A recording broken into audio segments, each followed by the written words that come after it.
وأوحينا إلى موسى ويرينا يجينا كتا موسى ما أن ألق عصاك أكو موسى تكبرين كرونه فإذا هي تلقف ما باترا بفهم بيتي يأفكون من قالون تكده برين في الليميك أترى سابل لباي كوكا برين نوكا جروكيسه ونوكا بوري بيتي تكده كابيكول ibasa befem be kulu ye fefe galon tike fefe fe keneka do ko be nyoki seta kenegele jugo minade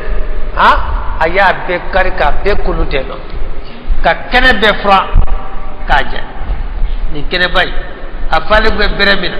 mama bere ye mama juru kise ye mama bore utarami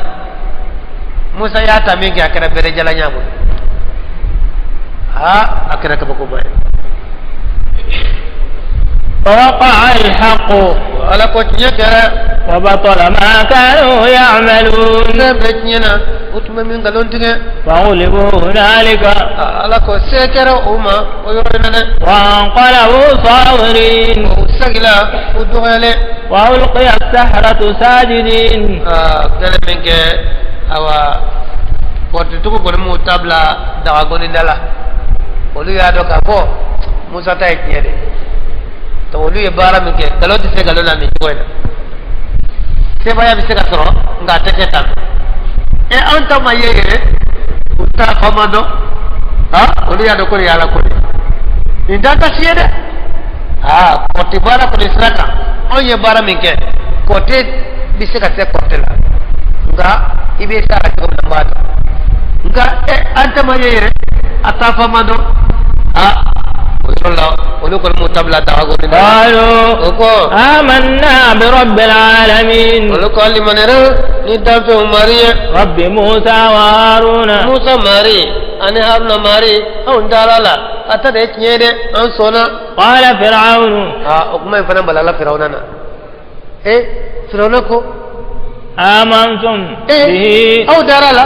قبل أن آذن لكم كونك جيه أو يهالي أو من كونك جيه فلو أو سونا إن هذا لمكر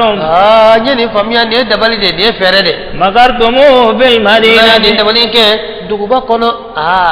موسى كمبول لا سانتامبولي منا كتا جمانا كونو أنا وجرا كني جنفاي دلا نا نيه كود لالني أولو أبا فكاني كفعنا دتيه بيتان ده يعني ده بقول ولا جبنا كنا كنا إتلا كفوك موسى كا نيا فميا موسى يا كرم كبادي أيه كود دلنا كم أبا فكاني مولويا كني كفعنا كيه فوق كنا تنو تاني لمن فلان أبا فوق هو سونا نيا فميا جنفان دلنا لتخرجوا منها أهلا أيه نفرمي كه fere de keniye ko sana dugu den ko labo kono fasawfa ta'lamun ko ni sabina do bena min kawla law qatta'anna aydiyakum kalla fon ka tego tige wa arjulakum ka sewon tige min khilafin fo nyogon ko ni min kine bolo tige binu man sentige ni ikini bolo tige binu man sentige ni inu man sentige bi kine bolo tige da ya ka ma fa to ko ne ka ko to ba fe ki fa firawna na ikini bolo tige ki numan sen tige abe sem geleni bolo kele siri nyona ki dlo ijeli be shuru ka bo fokisa makar kola te hine mana de thumma ma fa choko de wa kala ko korti tigi ma bayiriga ka ba bekete ka ba bedlo ka befa thumma la usallibannakum ko fe mawdlo ajma'in babe korodlo qalu nili mana dona duskule be samuye ko tutugo ko inna ila rabbina munqalibun aw yele man baye kata mari de yoro ni ya fa betamido an kan dara mari la e ki ba fa ko ni ya fa betala de yoro la to dara de law ni ya fa am ta yoro de amita mari de yoro la وتفوي تورا وما تنقم منا افرنا يري يتفوي ليبو اونا الا ان آمنا بآيات ربنا قدرو اماري اللي منيرا نماري كاكبا كوي اي ممكن جمانا كون اما جمانا نما كوشيك اما كوكي يبان فهمنا liyan fakote jugumanye an sona ami tala de yoro لما جاءتنا ay te fo lebu awna panyoke isega juguma shifo kanyo fodron di manera na marika ayaye am marika kabako ye mamina ni kabako nanama ربنا uyedo ke ko antigala أفرغ علينا صبرا an ko ni banyi ni fe ikasawali bo anka وتوفنا مسلمين ikan fatu islamu ye Firauna ka jarabili akana kali manat lama mo de nyine fe kafiri do koy Firauna kunya kafiri de ala amba nyine fe ka sabali damma nam se ka sabali akan yang ni bere ko وقال الملأ من قوم فرعون Firauna kunye manunu fo bagbale kuma de nka ma ketu nka mogo ko sa jama ko jama be nyefa kamna ka mogo na ka mogo ra أتذر موسى وقومه ko yalla Musa to ne joga ina wa na ka mogo ليفسدوا في الأرض to ka cheni ke du kulola ويذرك onetoy وآلهتك ka batu fe wala onetoy ani ka batuli ko fama manjugo fama ko rosigi bade kaju Firauna ya tafo ki dade ama fe ke tugo ayre ya do ka ko ni koy ne ko yede ay bagbali ke dro ay mangto ngaka mo de tilala kata wulito utara kama ko yalla fama be Musa na kama ko non to dugo ko non tadawa o murtilendo utebatu utika batu fe batu ibo to ni tugo na قال فرانكو سنقتل أبناءهم قصوني سامبنا ودين كوفا ونستحيي نساءهم ودم سما وينمايا وإنا فوقهم قاهرون كربالي باي وسانا فولا أم بدم فقا منا دين فقا منا أنو قدم سو كونينمايا أم بيسك ولا دا كريم كما نيو دبلا ودي وجما وهي سانك مفلاكه بني سلاكو أبو دين فقا سانك مدونغلي مبلا bari saka fefe wolola ni eche yo ke kantika ni muso yo bibla be bolo be ke barakala aka mo gona man kan chola ko ne denke be fagara kora ko lu yele be la banga ke barakala wi aka ta de ko kantikale de damla ora ubena sankle be bla sankle be ke fagale ay sanke me wore kola sanke me fla be kadde on kantika wadona nini ko ingratano ako wadem faka yambira saka to amena sagi ude unka tagali de lade قال موسى ko لقومه استعينوا بالله واصبروا إن الأرض لله يورثها من يشاء من عباده والعاقبة للمتقين قال أنا أقوى بين الدين فقط يدام من الكرية من زكاة موسى ما موسى إكان ناليه أن تورو الله تانو هذه نالين كو ففنا إذا أنتو فرعون بولا كان سبا إسبا كان تانو موسى كو إسبالي كو منا قليا أنا تورا أبينا سيا داما دي كو دخلوا يالا دي تاي أبي دخلوا دي ماما نجا abina dukulo maradi mama mami anak manaja ni fama ya dala katto nyanike kaddan sagoke abito fanga kunche makuma mina awa alabe fanga firabulu ala te to nyani fere wa farauna ata kera tenno qalu ya dale minke awa musa ko ay sabali ni tela bana to nyante la bana ya dantia atela bana ay sabali alamina dukulo maradi mama najana قالوا أوذينا من قبل أن تأتينا وموسى انطورلا يعني كان أما ومن بعد ما جئتنا وهل إن لكم ففنا موسى نقول أجل ننو انطورلا انطورلا يعني كاتشي إيش لكم فهل بيبانتو بلوكا وكانطورتم قال عسى ربكم موسى ko akachara mari أن يهلك عدوكم najugo halake no firana naka mogonni adola alabino halake ويستخلفكم في الأرض aba funya dukolo la ukofe فينظر كيف تعملون kabe fleli ka fana be barake chugum de mi ko halake jugo halake nay jugo halake abi fana la jade be barake chugum ha ala ka jugu maloya jugu mana maloya ala ba fana laje de afana bi baraka ci ko ha ni toñani yada ala te soma ni fama fenfe yoke ala bo ka fanga tiye wala be o ka fanga tiye na fa o ka fanga tiye ka fanga de o fana ma ba fana laje de ha na kala nin tamulo nala ya doma wa fana laje de ha abina baraka ci ko mina wala qad akhadna ala fir'auna ala ko nyere la anye fir'auna ka so mo mina bisinina ni sanji de sawje anye jawlati ko ka smo tiye ka ko do jumana kono wa naqsim min ath-thamarati ani nagasi kami yiri dawna o ka yiru madenke mo do na jamana kono la'allahum yadhakkarun akara wala sawna tasi kamiri ona do ko be sena فإذا جاءتهم الحسنة قالوا لنا هذه jamana sanji manana ni dunga fasorla ba fo niyaw noye niyaw ka tere nyumayade وإن تصبهم سيئة يطيروا بموسى ومن معه jamana kedro ba fe ni beye musa na ka mo nuka tere jugade kamnu ku yew ka ala ko emine ala ko kuma indamine wa jamana gelera bo o tere jugade dambe kata musa ma ana ka mo ala nawche innama ta'irum 'inda Allah ko tere be ala de wolade walakin aktharuhum la ya'lamun وقالوا مهما تأتنا به من آية لتسحرنا بها فما نحن لك بمؤمنين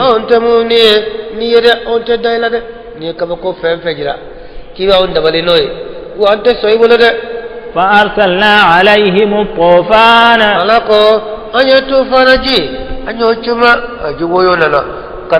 awa nyani ba do fana ko fiye bana anyo de chuma fiye bana nana kama chama faqa ulade wal jarada o kofe kan to fana chuma nto nana kana yoro befa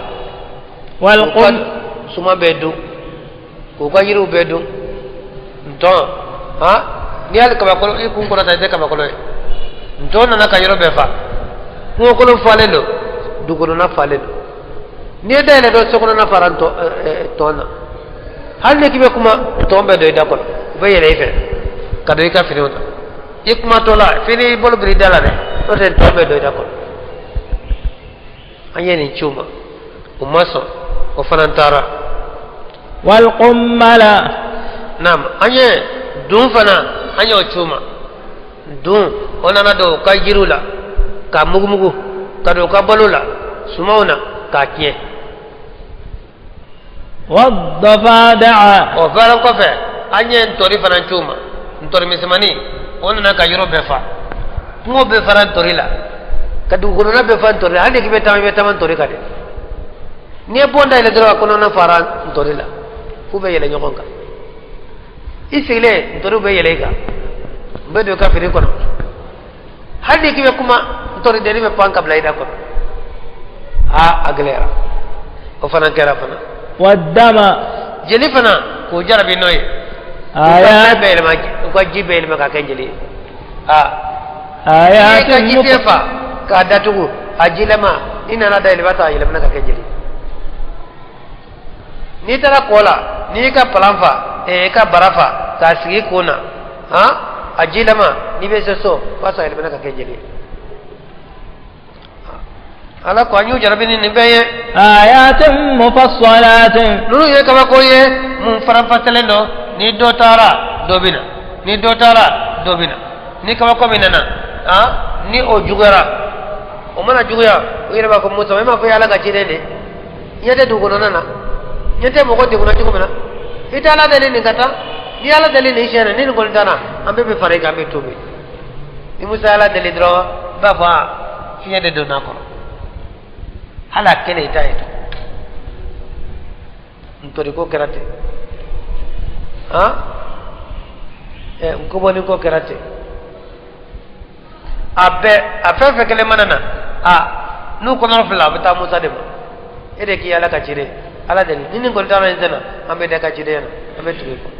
ko on musa ala del ka ba fa ko ya faralande do ko akalete tu ko bebita ubetla ka muruti فاستكبروا وكانوا قوما مجرمين وكانوا قوما مجرمين ولما وقع عليهم الرجز قالوا يا موسى ادع لنا ربك بما عهد عندك ala wele akan inta ka bonna no kara ambe tubira la in kashafta anna ar-rijza niye gele yayi degui halakli niya korota ka bamma la nu'minanna laka la ifan kalimana niye wa la nursilanna ma'aka bani israil wa bani israil ka labla ka farikane abe bani israil ka ambu bla ka bo jonyana ubetu iko kala batu falamma kashafna anhum ar-rijza ala batmuna nanye jangata korota kabuma ila ajalin fatawatima hum balighu watima sebaye idha yanqudun ba trobe murti be layru ya utetubi be bana فانتقمنا منهم ولكو أي تجر ترك أولى فأغرقناهم في اليم أي بيتنا جوا يكنا بأنهم كذبوا بآياتنا وكانوا عنها غافلين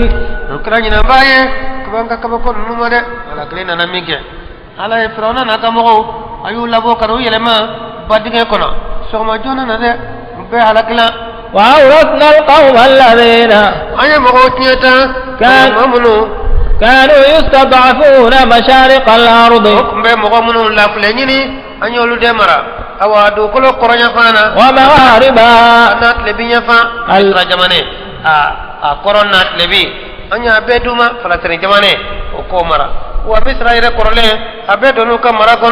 التي باركنا فيها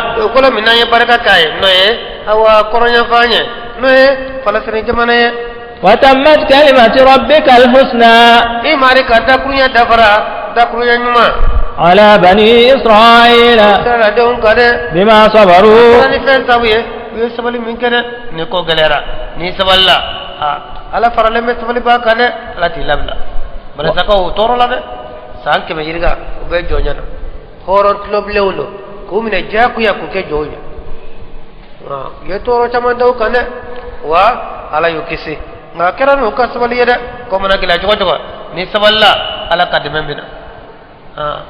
فأتت فانكل مدى زيادة أتت فانكل ودمرنا ما كان يصنع فرعون على قنية فنبه لك فرعون كم فنبه وقومه وما كانوا يعيشون من قرطة يفعل جوكو فنبه وجاوزنا ببني إسرائيل البحر فأتوا على قوم ولنا بدل منك أفرا موسى كابا غوسني بره موسى برا غوسني منك بافرلا كدايل جي جولي بكم غلاسي وبتم كا جي بوغم بدوما كا جي بسما كبالا كا كي بوغ جالا چنچن جالا وتمنا كا موسى نا كبو وتمنا سيرا تنفلا ودي چيرا باكا فو چنچن بدناكو قبل تنفلا وبيود مسرته وتمنى كتابا كوفي ورا وتمنى منك كسبا كوفي وفنان انا مغدو فاتوا على قوم ونانا مغوما باكوفي يعكفون على اصنام لهم ولسلم بلوكا او ينو ويه وكبلو ولفنا كو يبل بتلودي ونانا باكوفي لنا ونانا سبلو دي بولو قالوا يا موسى اجعل لنا إلها فإذا كانوا وينو كبلو يو بولو مينك وكبتفيو ولي رفنا كموسى بتفين كانيه كما لهم آلهة قال إنكم قوم تجهلون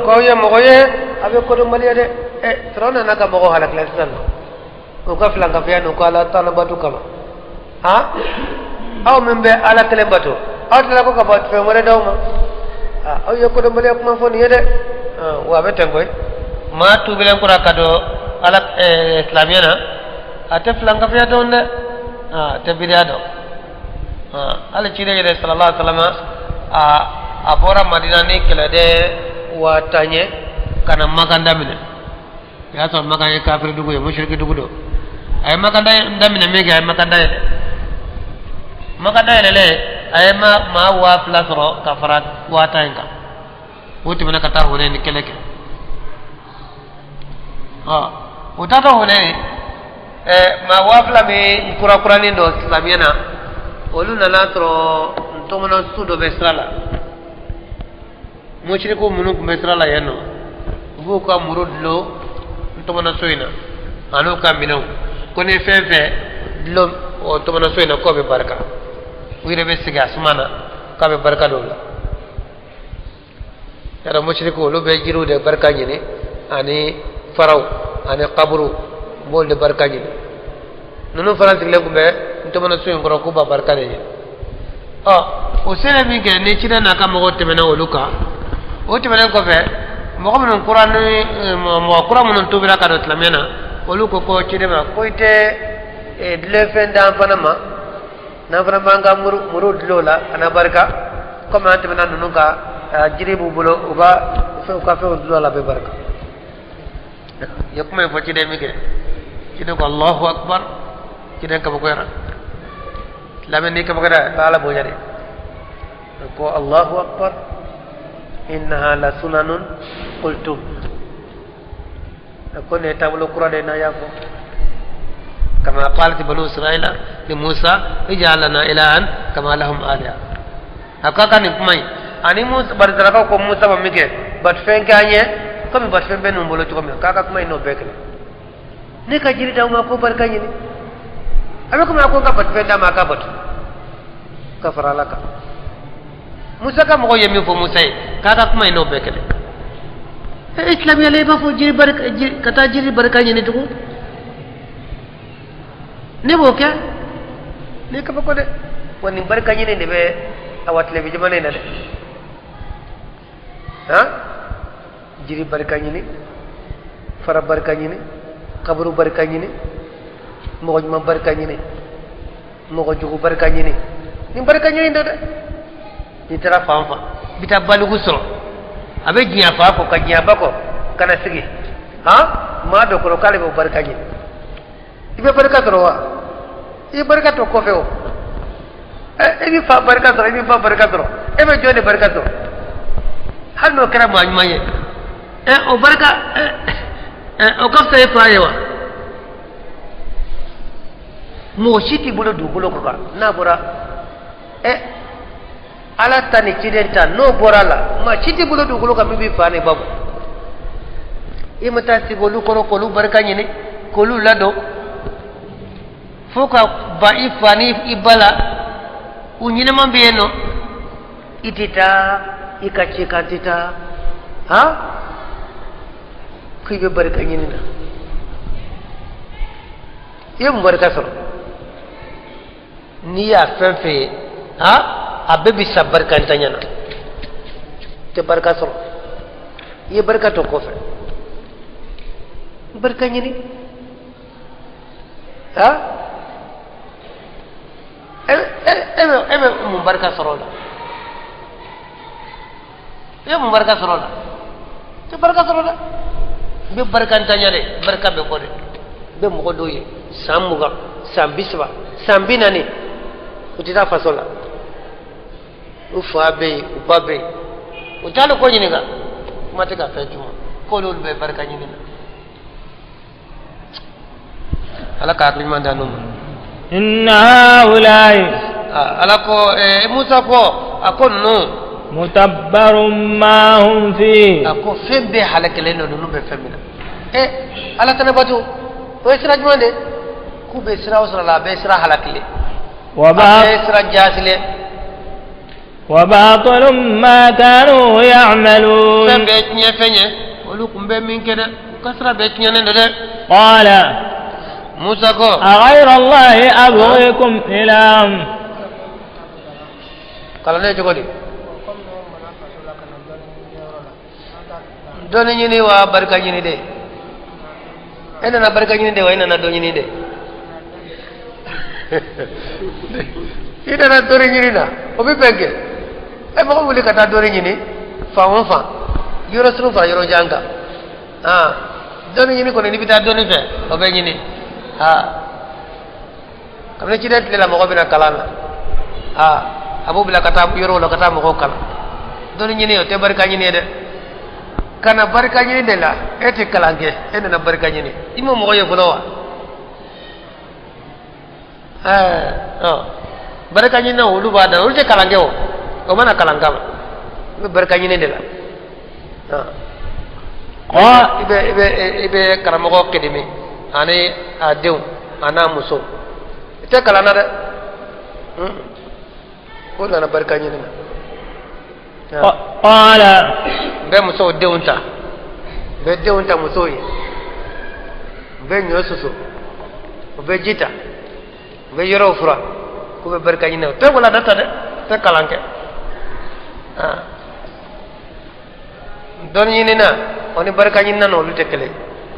na qala aghayra allahi abghukum ilaha musa ko yalla ala tana ne ko nyini bat fenye ko dawma ne to kede bat fenye ala kelene ne te ala tana nyini ko dawma ka ko batude wa huwa faddalakum ala alalamin ala inda fatwantiya aka watla mo kade ayaf saya woluye wa idha anjaynakum mata sinanya kisi min ali fir'auna kasomo yasumunakum su'al adab mawlene jangata la jumana yuqattiluna abnaakum bade chemam faqa kosobe wa yastahyuna nisaakum bade musmo nyina maya wa fi dhalikum bala'un awanne mabe awiya wara min rabbikum azim kabonde ala kele ka kisi den faqaina ko ne mabare wala jarabi gilen bawye ako den faqaina kabo mariyara min kabonde wa wa'adna musa 30 laylatan aya musa laydu shubi saba kaka batu kewla amena tawreta kitabu dama kitabu mi ko tabulo sharia o bela jelembo konone wa atmamna bi'ashrin walla bana katafa ni shutanye ta musa afora kaka lebile biswason ni lebitwa dafra ko tawreta kitabu bedama o kunye farache kaloy zulqada akosun no bana tawreta bedama o bana min kesa alibina ta tawreta minanna ale gese nyimi kanyen tereke no wala ta dakasa ngabo ala amna ta kuma ala fe ada sanima dakasa kanabo ala kama yala e ma don ko sumba to ka dakasa o kadine ala e kateme miski kasaka ida tereke muna to luka sunna da tereke te me sona ite gese nyimi ale ye gese nyimi de wala ta dakasa la makana se alama ala ko sumba to dakasa o kadine kateme miski kan wa ikasun yetle tan faraka binan ora salba kalot le tan ayo fanasun ka faraka salba kalo do ora tawreta kitabu dirama odela anya da fanit sutanye fatamma miqatu rabbi 40 laylatan amarika awa wati awa odafara awa shubi nanina وقال موسى يركو لقومه وقال موسى لأخيه موسى كو أبل ماما هارون ايه اخلفني في قومي وأصله ولا تتبع سبيل المفسدين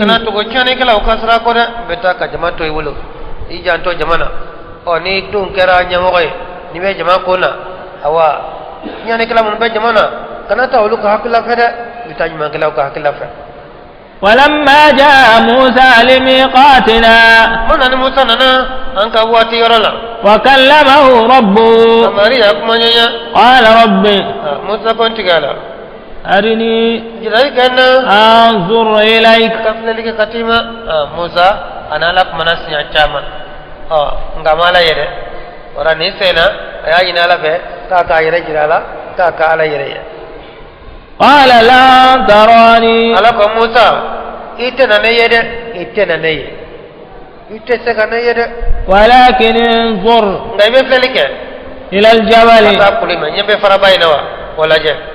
فإن استقر مكانه فندو جراولا ni kulu isira kasabati anona فسوف تراني soni sahibi nanye fala feni bena fendo jira kulina no yeli kura kulina kura ibenye فلما تجلى ربه للجبل وننا ماريا بغني كي كلويه جعله دكا اي كلوين كي كاري فني فرا بلي باي امغولا دي كاكي كومي تشي جوكو ala e noro fitini de jira do ko bolongoni no hakke ayo de jira kuluina noro la ko de ala e rete de to da fe jimalai sutura babi warabla de be ala na ka da fe wonja na kele mora dura noro be da fe beje ay noro fitini de jira kuluina o kulu bele bay abe mugumura kulu yere cheka o ya musakir وخر موسى صاعقا موسى ربنا كرباير فلما أفاق قال سبحانك تبت إليك وأنا أول المؤمنين قال يا موسى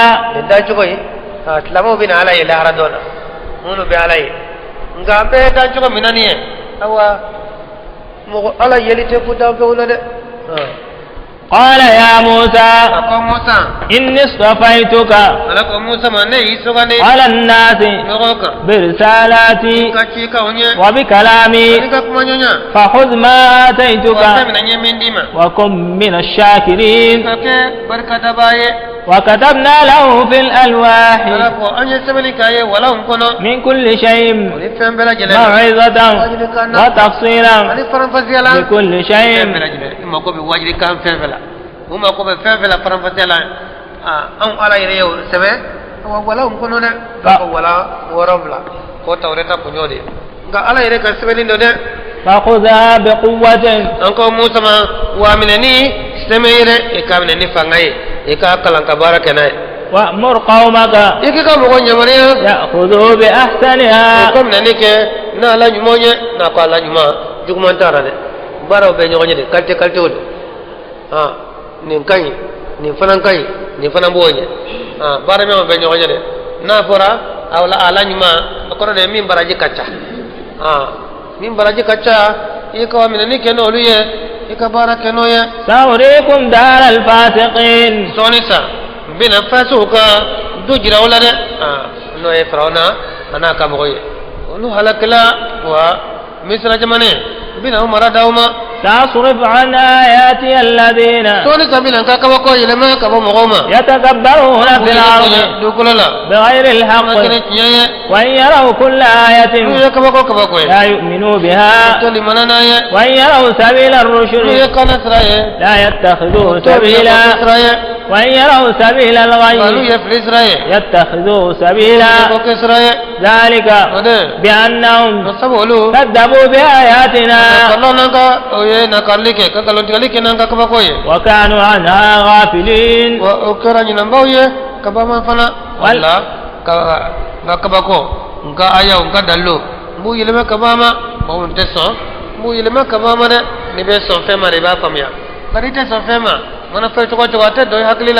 والذين كذبوا بآياتنا ولقاء الآخرة حبطت أعمالهم وهل يجزون إلا ما كانوا يعملون واتخذ قوم موسى من بعده من هلجهم موسى كما هو يمنني موسى كفه كما هو كما مسرولا عجلا جسدا له خوار كسكمباي يوكي موسى تالنكو توريتا منننا أو جون يوكي موسى سامري عليه يوكي أو سامري عليه تمامنا نبتاكا ونبورا أو مصر nyamara duru man sufe ubala lakabo ayasro numu be sigi nyana misra yenno o ka jama ko la beto ka nyoko ka fe singa woli yam wali masri munu singa wali sanu ni wali waro bo بولي بلا منك مسك أتكوتكما بولو بورا شوفه ودوجو جله نو حلقلا ويا كلهم تعرفوا باكوفه بولي تنو باسك جودي بولي سانو نو ورجه يا هارنا ينغا يا تو موسى ترى توريتا من يرول او يا هارنا ينغا ميكه واين انا هارنا ما كوكا دينغتيكه ka wali fem bebla kon ate daga wi o yetige dingetige ka salo ni warin ka bebla dinga kono ka datu utara kato o samiri de sagra ko fesa jama ko fe ka dugo kana kana salo bela bo ka yele ka la ka ke mishide farkolotigi ha ka wo bala ka kanso ka wobo akona katabu akofla fe na ya jo ka nyasi fiema fiebe do adafe katabu akofla fe obe mangando bo ba foka be kuma ayo mishide ne tada katoji na barza kala koni ne alai ko musa tarani ne nyini ko musa atunu na musa la ko ne tarani ne kai o barza ka fana na gini ka dawo de ka ko de bato ko ya alai ala ko de foto ألم يروا أنه لا يكلمهم ولا يهديهم سبيلا اتخذوه وكانوا ظالمين ولما سقط في أيديهم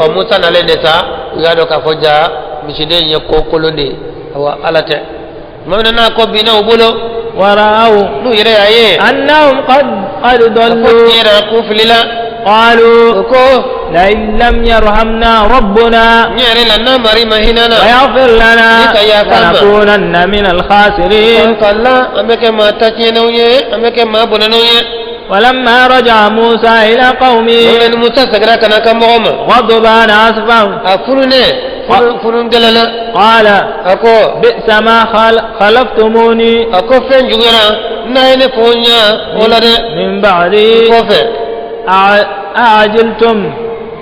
أعجلتم أمر ربكم وألقى الألواح abina kitabu di abe batu ke cogo mina o nya fole no o kono ne o korotla kata de ma fenta ko batu وألقى الألواح موسى ولو في لكباكم سوى ولو ما بلوكنا ها أيه ويمشي دمبتو نميك ولو من جيجي أكرت الله كرة أدسوك أسلا ألا دسوك غابو أيه ولا نون في لكباكم وأخذ برأس أخيه أيه من نيك نابل ما كنقوله هارونا أكرت كده ها قاعد دسوك أسلا أفونا جماعة بكرة كافونا عليه كرة كتب جماعة وسيكا نيكا عليه جنة تقولي aya mina na kunguloye abasa makatrama ay ilayhim katika kelen fa ko shila ka kelen fa bo shila aba ka tufa kana ayrama qala ibn umma harna do okuye ma nogonye akom bade innal qawma istad'afuni ko mo gonu yella fulani ni de ma son tamane deser ulade wa kadu yaqtulunani wa utur nyana yere ukube fa yere de tora do no kumena fa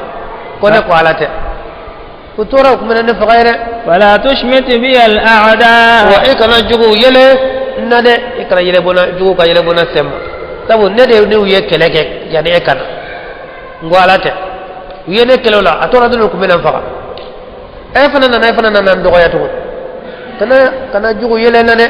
ولا تجعلني مع القوم الظالمين وإكنا كفرا نغطو ينكلو كفنا قال ربي موسى كنت قال اغفر لي يا فما ولأخي وادخلنا في رحمتك وأنت أرحم الراحمين إن الذين اتخذوا العجل سينالهم غضب من ربهم وذلة في الحياة الدنيا وكذلك نجزي المفترين والذين عملوا السيئات ثم تابوا من بعدها وآمنوا إن ربك من بعدها لغفور رحيم ولما سكت عن موسى الغضب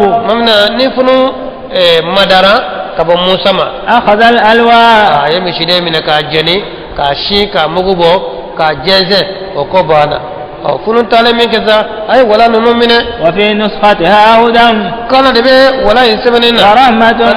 للذين هم لربهم يرهبون oye mawnu yesramba ye umariye واختار موسى قومه 70 رجلا ala ko Musa isogandike aka mogola chebi oran lala لميقاتنا anka wati qirqirelenya wati men fo yoro qirqirelemi ni alani Musa be kuma yenno awa Musa ye awa chebi oran la sogandi aka mogola no ben sarako ye ku kata la fe in kata ya fadale afa mishidem batu inade mishidem mine ko batu Musa talen ko fe awa Musa ye ma bi worom la tomona ku kata ya fadale ala fe ko mana فلما أخذتهم رجفة otmana non francero ya fadale yoroina olu nyambe Musa ne ala bi kakuma olu nyanta ala olu ko Musa ma ko ni jamfa ide namanya ko na kono ko ko keneka iba jirana ay Musa ko ne de nyanta ala nina ba abe kuma de ngane nyanta ala de ko olu te somo ko foka jira wala de ora dogulo jira ire o fana soro yanno mawna ni dogulo jira ire o mine قال ربي ubebena ubesara Musa konti ala لو شئت na kunjariye أهلكتهم ikmu halake من قبل ka ko binyere an وإياي hal nayre ni ko nyambe halake ka kon sisanye afura bana nga neni ma bi worobla kana ko ko no yanno no nekle nga sagi ko lu besara bari tra ka te danna tugune mba fo ne yo nege ko ka mo la ma nyina ma ontomo kanu fa ko ko o te danna tugune wara musala dele ka ko kono أتهلكنا بما فعل السفهاء منا yala ala ibam ahalakin fejewa nalmo ye feminke awa annawa anka nalmo de miside ko inke no taw yere no tada anka kodomalu o de ka barado إن هي إلا فتنتك ninte fo ye ala yere ka jarabi تضل بها من تشاء be ma filina ye mamma nija وتهدي من تشاء ma yere kana mamma nija أنت ولينا e ala de am bisbail فاغفر لنا e ka ya famma وارحمنا ka hine وأنت خير الغافرين de ya fa bawla sohir mai واكتب لنا في هذه الدنيا amma yini حسنة fe kan yuman sabe anye gina وفي الآخرة ani fana kan yuman sabe anye lara إنا هدنا إليك an kanala katima de an kanala katima Allah kala ka fo yawda yere ko to taran ni yore de la kanda yawde ya taleno kanda de la قال الذي ala ko ka jangata ko ni أصيب به من أشاء de masornai mamma nija ورحمتي on ka hine وسعت كل شيء o jurora fembele jelenna ala ka hine be se fembe ma da fe nyuma da fe jugma mi ala bato mi mala bato ala be hine nimbela فسأكتبها للذين nga hine ko ni bina sebe lara dona mago de ye يتقون bisra la nyeta ko ni o ferelen be de maka kawla nga larata bino sebe mago de ye min bisra la nye ويؤتون الزكاة lukum be jagadi be ni jagadi be na flo jagadi ni jaga o tawhidiye kala kalimatu والذين هم بآياتنا يؤمنون ani mambe limaniya nan ka kaba ko ye be hina isbe olude olu be lahara hina sorode wara mamun kun sara ma bi warablai musala daliminke ube kununa musanu sagra kana bar tra ko fe Allah asro ushima ba be foma ko mawtul azabi kasakat laga kunu الذين يتبعون الرسول nkahine mbadi madema mamun be to guciden ko النبي kambe ciden jumama mi namaye الأمية ni kun findo akambe ciden muhoduma sallallahu alaihi wasallam hina imbeswe cide man ton fana yele mamun tugra cide ko batu ke chola awa na ko konfi akura tesbenindo cide ko tesbenindo ala to sebene akun todo nga konfi ala ka konfiya o ya dafa de mo to ka konfiya na waside nga cide nga konfiya o ya dafa le nya de gira de konfi ngana ni doniye o kana ni kala fenya kala mo utise ka mi nyondla wajira ka fo ala ka cide no الذي يجدونه مكتوبا عندهم في التوراة كده ما كده مي نمامي نوبا برسرو أسبنا ويرفع توراة كنا والإنجيل كنا يأمرهم بالمعروف وكده يبون يمريها نكون مايا وينهاهم عن المنكر أبو بالك أبو كونكو ماذا ويحل لهم الطيبات ويحرم عليهم الخبائث ويدع عنهم إصرهم والأغلال التي كانت عليهم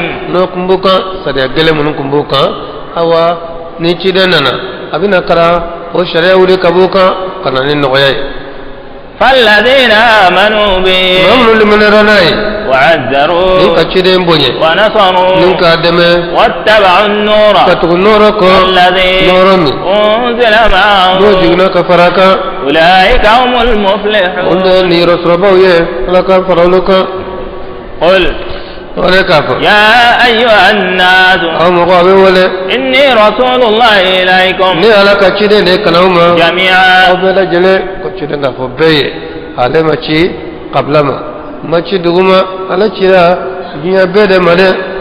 الذي له ملك السماوات والأرض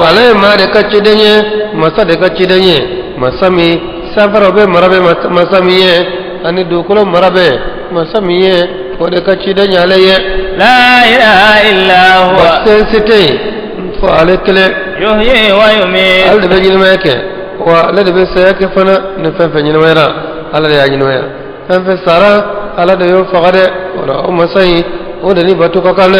فآمنوا بالله ورسوله النبي الأمي الذي يؤمن بالله وكلماته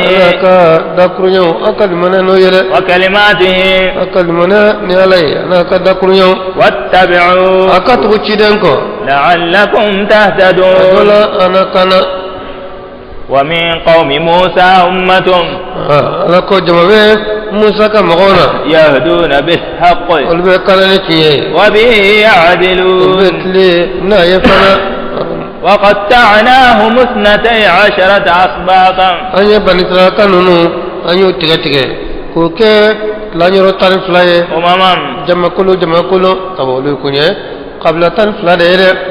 وأوحينا إلى موسى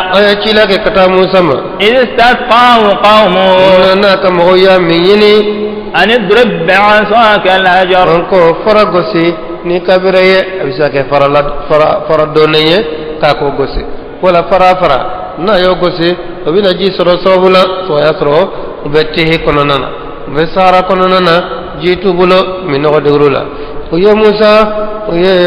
afaye kakala deli sanjila kakala deli ko jisro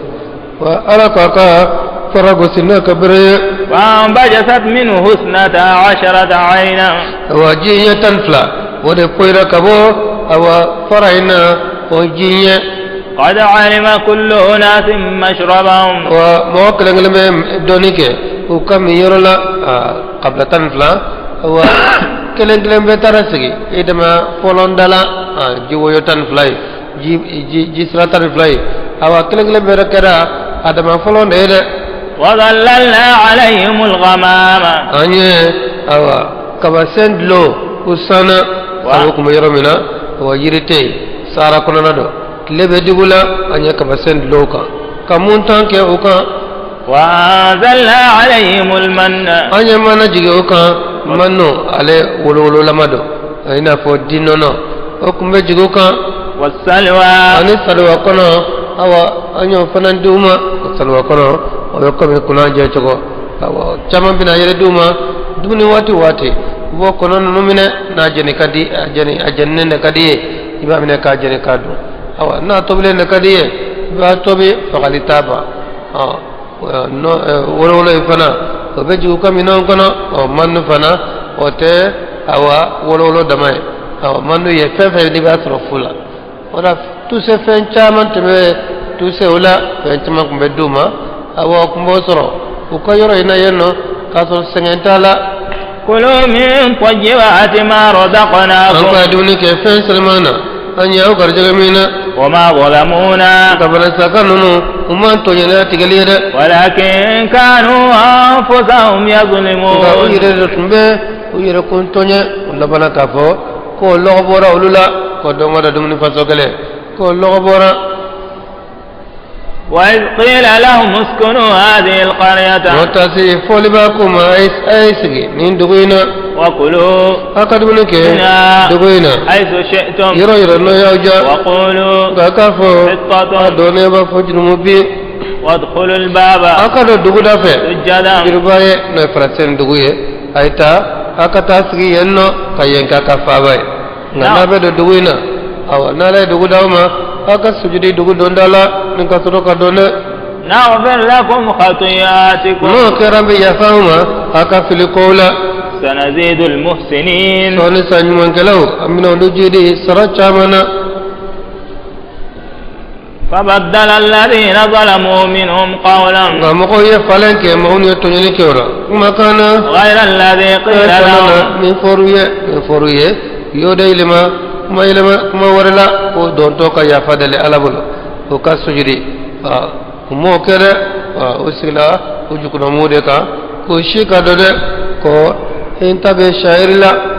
فأرسلنا عليهم رجزا من السماء ya la kanya mo kan soto nin ko fale alako anya jangata jigi jangata chuma kabo sanfe no e fiye banaye بما كانوا ko يظلمون sabu yotuma to ni minke o fiye banaye ودخلوا لقصبة وما تمن فقولا واسألهم عن القرية التي يكابك زكاوينك كبر دخل فنان كبار يلا كانت حاضرة البحر نوكم به هو بدلا دخلوا به بدلا نوي أيلا دخوي ودخوي وكني يودا دخوي وفنان يره هو ويادلا ده إذ يعدون في السبت متصف بيادا سبري دونا كمونك أفرا يودوي kuka batudan da sibiri donya ukana baraka odona uka sibiri adugo jeli na atlebi niche ukana foike fo alabatu nga ni ayla kanunu ma jawda do tumbeno ulukumi yada ni kamonike uka baraka ya jege mode mbebo kata jege mo sibiri dona إذ تأتيهم إهتانهم matasi uka jege ukumbe na uma يوم سبتهم شرعا uka sibiri dona jense fenye jege bina chama sibiri don dugumana je awa jege chama bina uyo bina ni jege ويوم لا يثبتون ngute sibiri la domina لا تأتيهم jege no mo dono le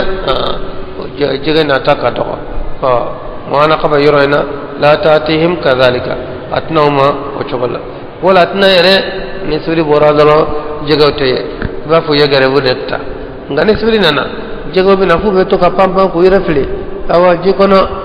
كذلك نبلوهم o chor la nabu jarabi بما fenye كانوا يفسقون utumbe fasiga minke kabo ala kola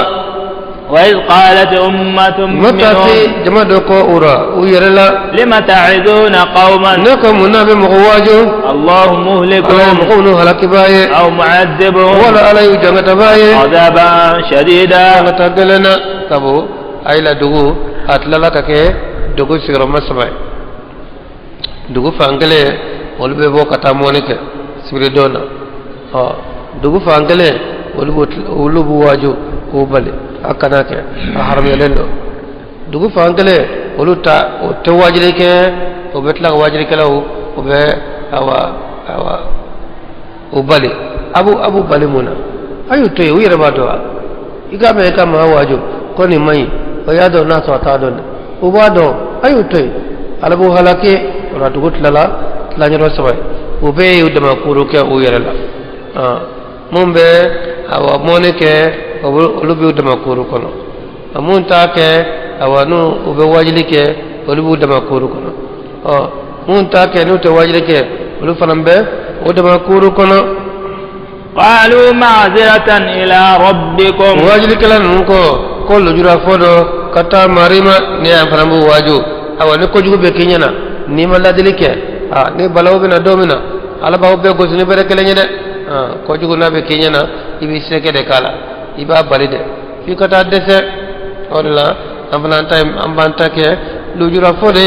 nala ni kala radona anafa akera nyana nyedo ganyu balide uma sombolude ولعلهم يتقون أدولا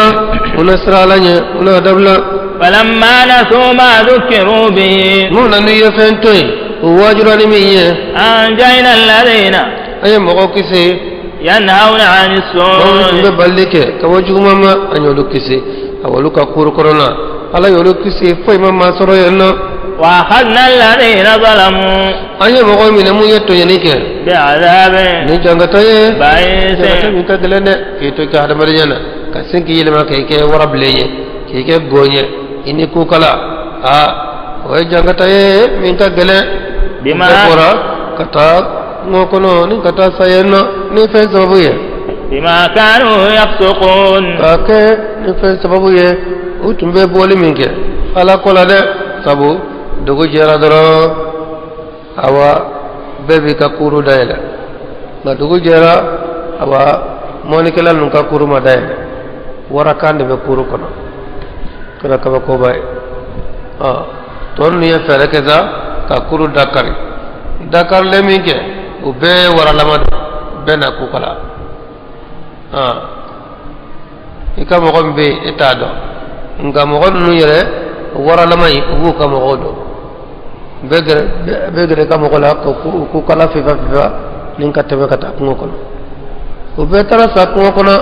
nga wara mbe ko kono akorote ka folu de ma halakle nunu yere ay wara nunu odi yudde ma dan fende ko kono yenno wara muno ma wabnu halakla atatama le sabaka olu be bisade olu be sala mun ko be wajire ke ala ko ala yolu kisi mun ko be monike ayolu halake mun yu dade ala fanan dade na kaboluma ma fe foluma do ko lu halakla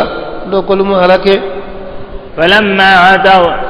نونا نو يادلا عما نهوا عنه كبو فما بلا كبو مما قلنا لهم أكما كونوا قردة خاسئين أكي غوني أجري كارلي وإذ تعذر ربك ما تاسني ماري إلا دوننك ليبعثن عليهم إلى يوم القيامة والله فعلك تشيلك هما منا فكتا يسوم من بودنني سوء العذاب فكتا لا جمنا على يولا يدوتا يولا كوري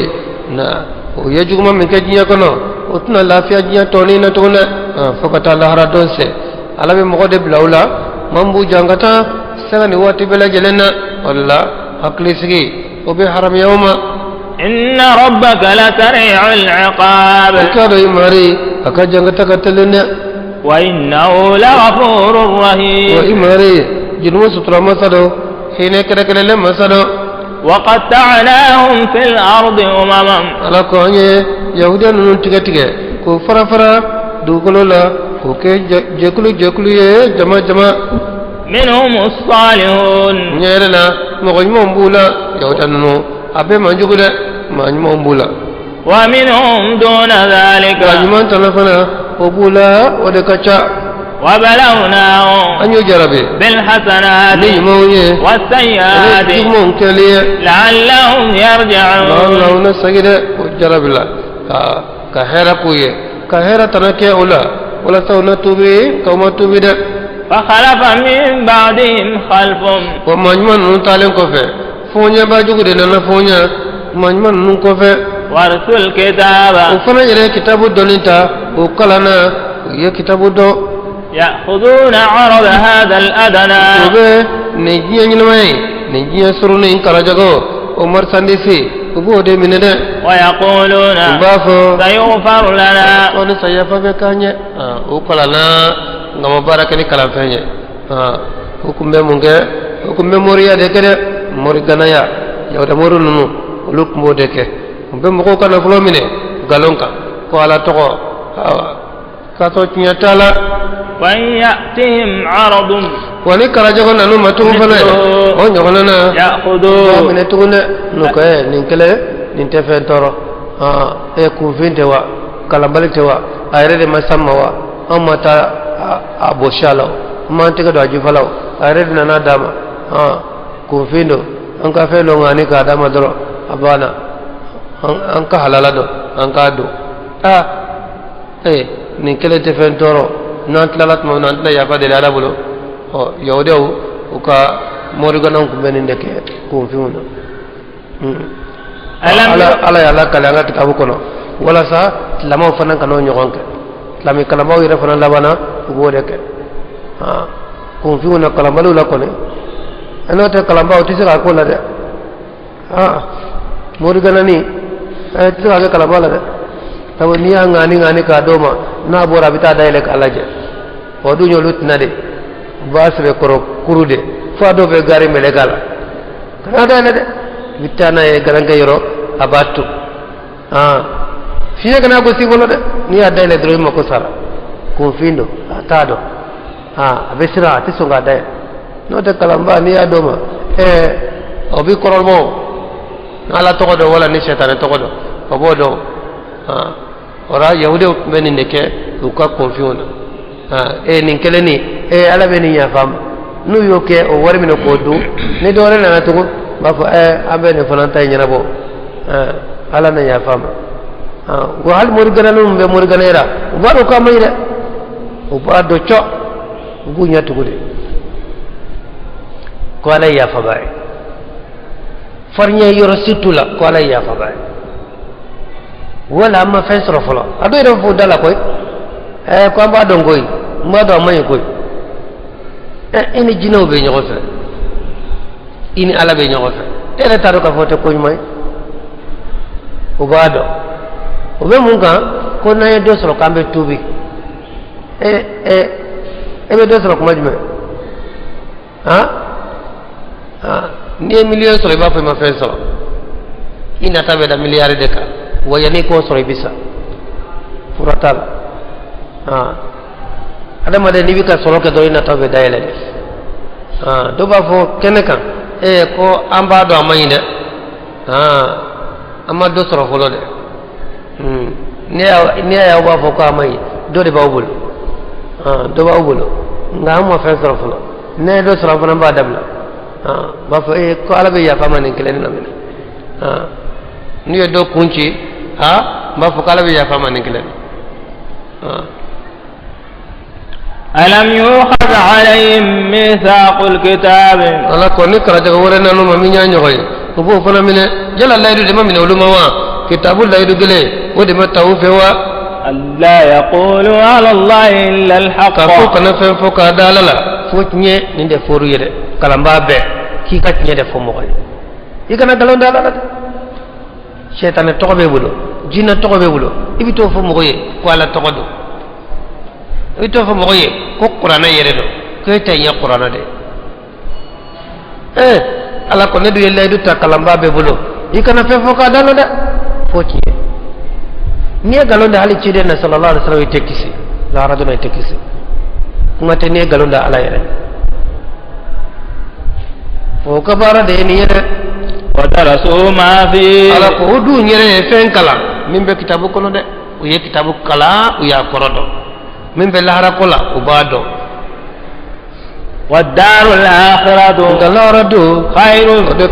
للذين يتقون أفلا تعقلون جينا فاني بمنيي جينا تغني جينا درجاني بمنيي إبالا بسيني تاكل ni saya balala ke tasano ina tabe fence roka ina tabaka ko soni bena bwal saya sinaka saya de bala bela saya te suda de ni be bo bojona ngambina bo wala ni fence roka momna ite fence ro ibi sala tabu na flo barkalente e ka mo gon namara ko janfa ko ka fe mine ka do ko ala ke do susmona ite do susmona soro fiyo ay تكره والذين يمسكون بالكتاب من بمنك بس ومنك كتابه وأقاموا الصلاة سريجو إنا لا نضيع أجر المصلحين ولا كلني أنت نيمان كلا وكسر ما جيدا مغنياك كانية أو سر دفله أم بعديما غنياك كجويا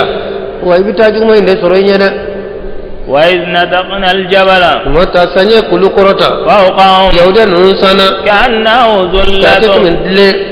وظنوا أنه واقع بهم كلني بيمباي نويد كل كرتا لا كادلو سانا أبي سون كتابو ما هو أتيسون أو توريتا دورو مامينك كو أكيرو كجلولو ما كل سكبارا كنوي كو موسى كتوفله ألا يا كشرا نتاو تسكبارا كنوي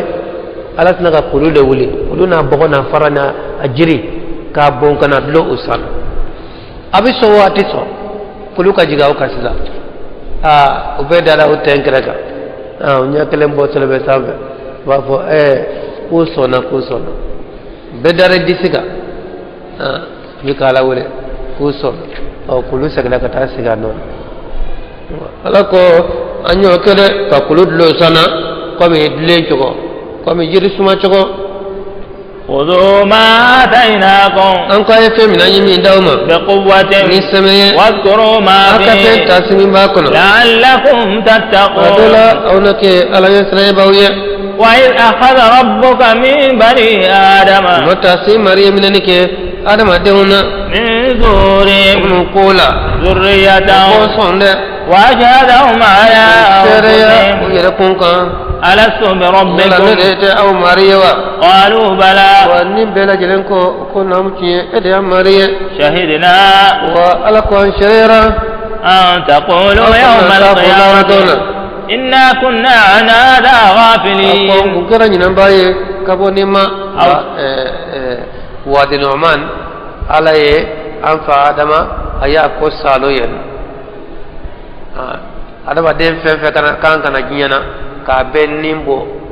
أنفع آدم كولا كابن شريعة يلا نري تاوميوا نيمبي يلا جابي ودونا كده أمي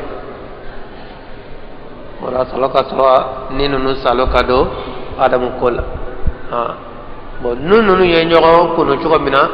be ñoxo wolote kana jiyana fo kata nin nu beba adamade ni be de dana ñoxo fe nga nali la jiyana sa ambe ñoxo wolo cogo mina ambe ñoxo konten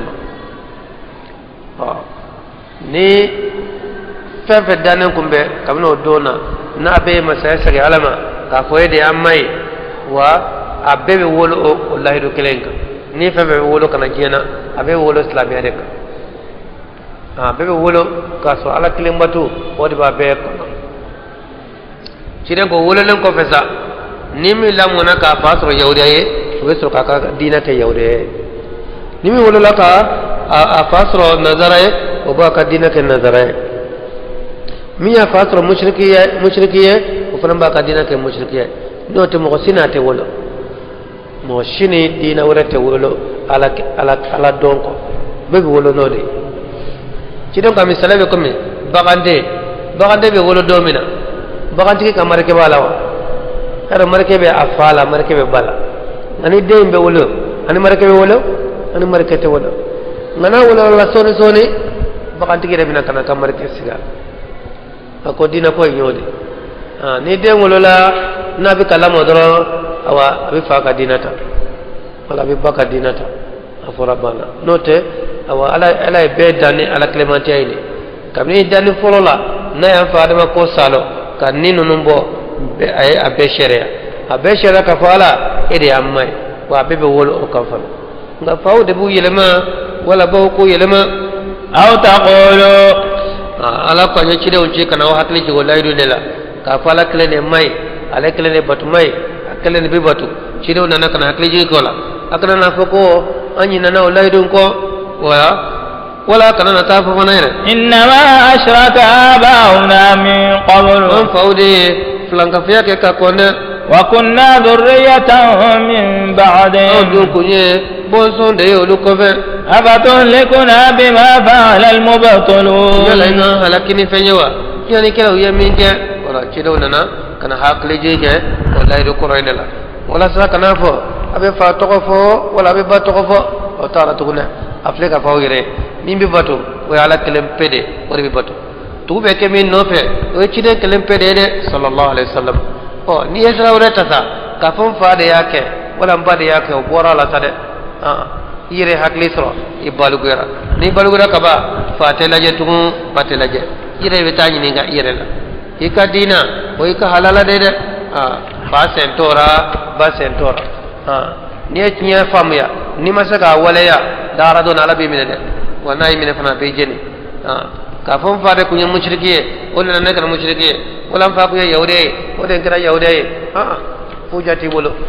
cido nana kalabau ya lasima cido nyamin fo kala kelem batu katu cide nofe sallallahu alaihi wasallam ibe kisi ngani yere bana kibi fa nofe I fa sa cide nya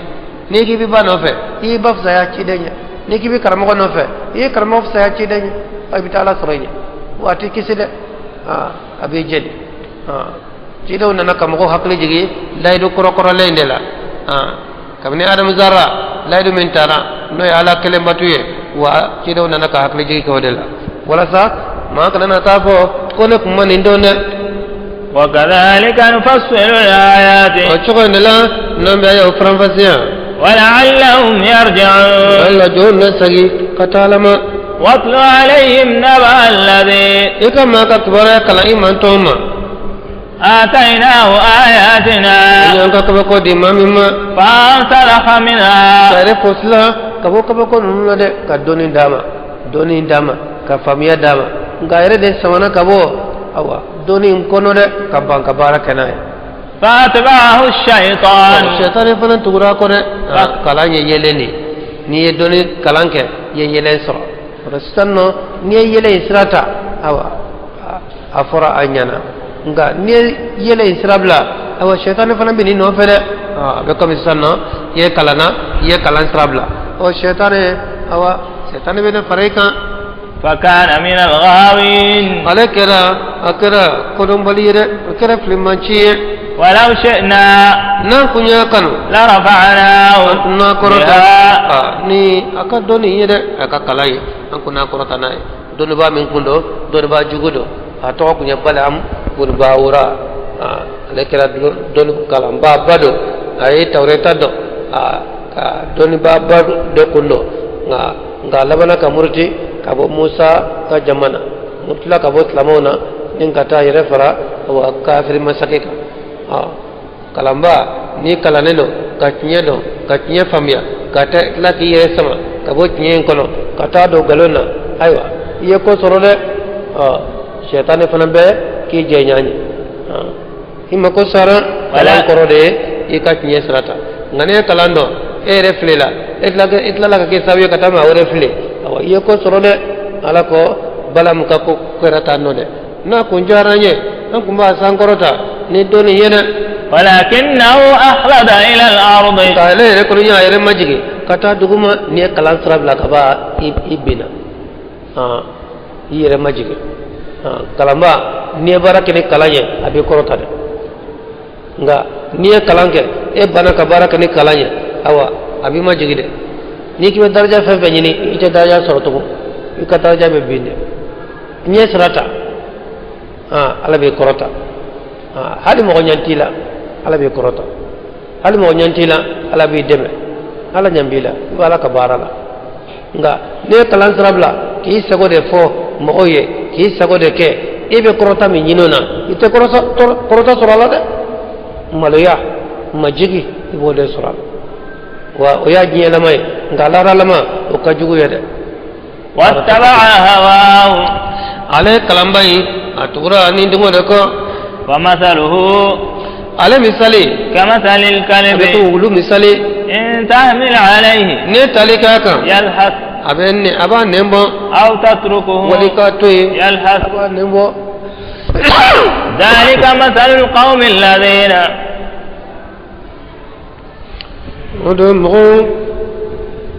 نقول مثال يا كذبوا بآياتنا فاقصص القصص إيكا قصة كلام إيكا كلام فينا لعلهم يتفكرون ودولا إفنا منتون تاسي كميري ده بلام بالباورا أو على مثالف كولوية كلام باجوكو على مثالف لا دفارة قرآن دان فين جوكما نا قرآن كدان فين جوكما فهم مثال دمونا فلي ولو دون با ني قلنا كبارك نيكا دوني على سانكروتا يرفع الله الذين آمنوا والذين أوتوا العلم درجات ني يدوني سلو يبارك نيكا دوني على بكروتا درجة كامل نقوم لما لنا على بكروتا nga donba abo de korota daraja chamana da farabade be donba nyuma ani mali malalem be kala batu ni donitira abe kome dolo ani kalo shutan nani olu chebe chogobe kalo shutan nani shu akabon chogomina na jele no chogomina oni dolo jema olu cheka janda wani limanera ibi ka alabatu atan flanyama nga kalantela donitela e misali be comme dolo don ba nyuma be kalabatu o misali be comme kalotle kalo shutan nanisu ala ko be don bawde korota darja chamana don ba jumu mum be baraka no ka doni ni mami e kera doni baye e kera kalambaye no baraka ni ka doni ala o misali go simuna fali wulu suratul jumana ako kama salile himar yahmilu asfara don bajugo abe comme fali ni kitabu doni ka kesu fa kitabula ka da falika abe mundo ala te foy do no ni tiga nyaka be wotorola ni fali be ko sama awodo ko sata nuna de abada ko ni ay lele tayo may watu dola ama prokoto ka ko fala la jabi da fala ni bebe wotoro kono ona fa baleka ni tiga janga bay wotoro kono ona fa baka nga kitabu ka kesu ba kitabula ko doni da falla al muyay wa ala ko don ba jugu beta be komi fali ni kitabu doni daka ate foynya yanno aya misal don ba jugu misali ni wulude wulu ne be kene matuma be ni ye mankanci wulula kaka nendo abado wa ya toyo annebe kanama ye mankanci alaw annebe kanama wadon bajugo kalante fenya ye wajiri te fenya ye ya fo chogo ale ba chogo ne ati lema doni bajugo to ebe dalu fefe fo ale nyambo belaw anyambo belade ngati yele abe komi wulu iko wulu maka nendo atado imafo atado dole bajugo ibe dalu fefe fo afana biti mununu ka be dalu werenyen ngata dalu soro de abe kuma kalama filide nama fo don ba do kota no ba fo karmo ba do kota karmo ba o ka kuma bisega ala ka kuma wuliwa dole ba o ka kuma bisega chide ka kuma wuliwa abi kalama filide ni e kuma ifo bafo ibe ni kuma yere ibe ni yere jigin sababu do wa ngo ni jigina kafiru de la ibito kala islamoka ngo ni jigina yahudi de la ibito bla kire mantonka ngo ni jigina nasara de la ni jigina maka mushriku de la oni sa mo ko be nyogo torowa ni jigina maka mushriku de la afle don ba juwa bitane itete be yoro soro la de ye kuma kuma fo bafo ni aya yere sabu nuzul ibado wa ibe ni sabu nuzul do fa abo okuma su de fuye kasinge ikale ora kalamba jugu temaka ana kungo no de isika kanada ni be krofo fo ni be wajiri fo afo confusion ni me ya famia ana sagako ana kinye sirata ni ma famia fana ana to dibina ana ta ala suranya nga kalamba doni ba jugu nta shidon goni obe siraye nga ba shidon bana ai fo ko nyabita ile jahannama de la no ma ile nyama ile jahannama na atiso ali ba be do ibi aya fe kala ba be korodo aya be sharhaye sharatu ye fe fala abo be do ale re kabara mi abodo ma wore kabara mi abodo nga date tola hadisan no ayo be adate dola saboy ndono abodo fo ko tiya ni filisrata wajibi filim be seme chogomina abe fanga solo chogomina ibo barake ni kana fana srata kana imbe je ya chogomina ibo de srata wa balam bun bawra kunye tawreta don ka dola kari katla ka muruti kata fara awa kafiri masake ka katla mu kile chogo ko lufuye sabu barisa taw tlamo ka kale jama utato kafiri jamanaina kile kele fenga chamando koy kele kelaw chamando koy ale murukle katai abado ni tlamo ko ni ale soroy hera bola wa hera tola ora tlamo ko gullo awa tlamo be soro ko ka kele be tinyo bolo ni segere munuye ni gundo munuye atara kato fo awa kafir masake ako nunu antise wala koy nanya ke chogo chogo antise wala fere do bieno mbo foye nayo ke kone alabu labla rambi sula to man ka kele kunye ko nka fa kan ta aljanna na o be se ba soro da man ko te shinina o tabe kede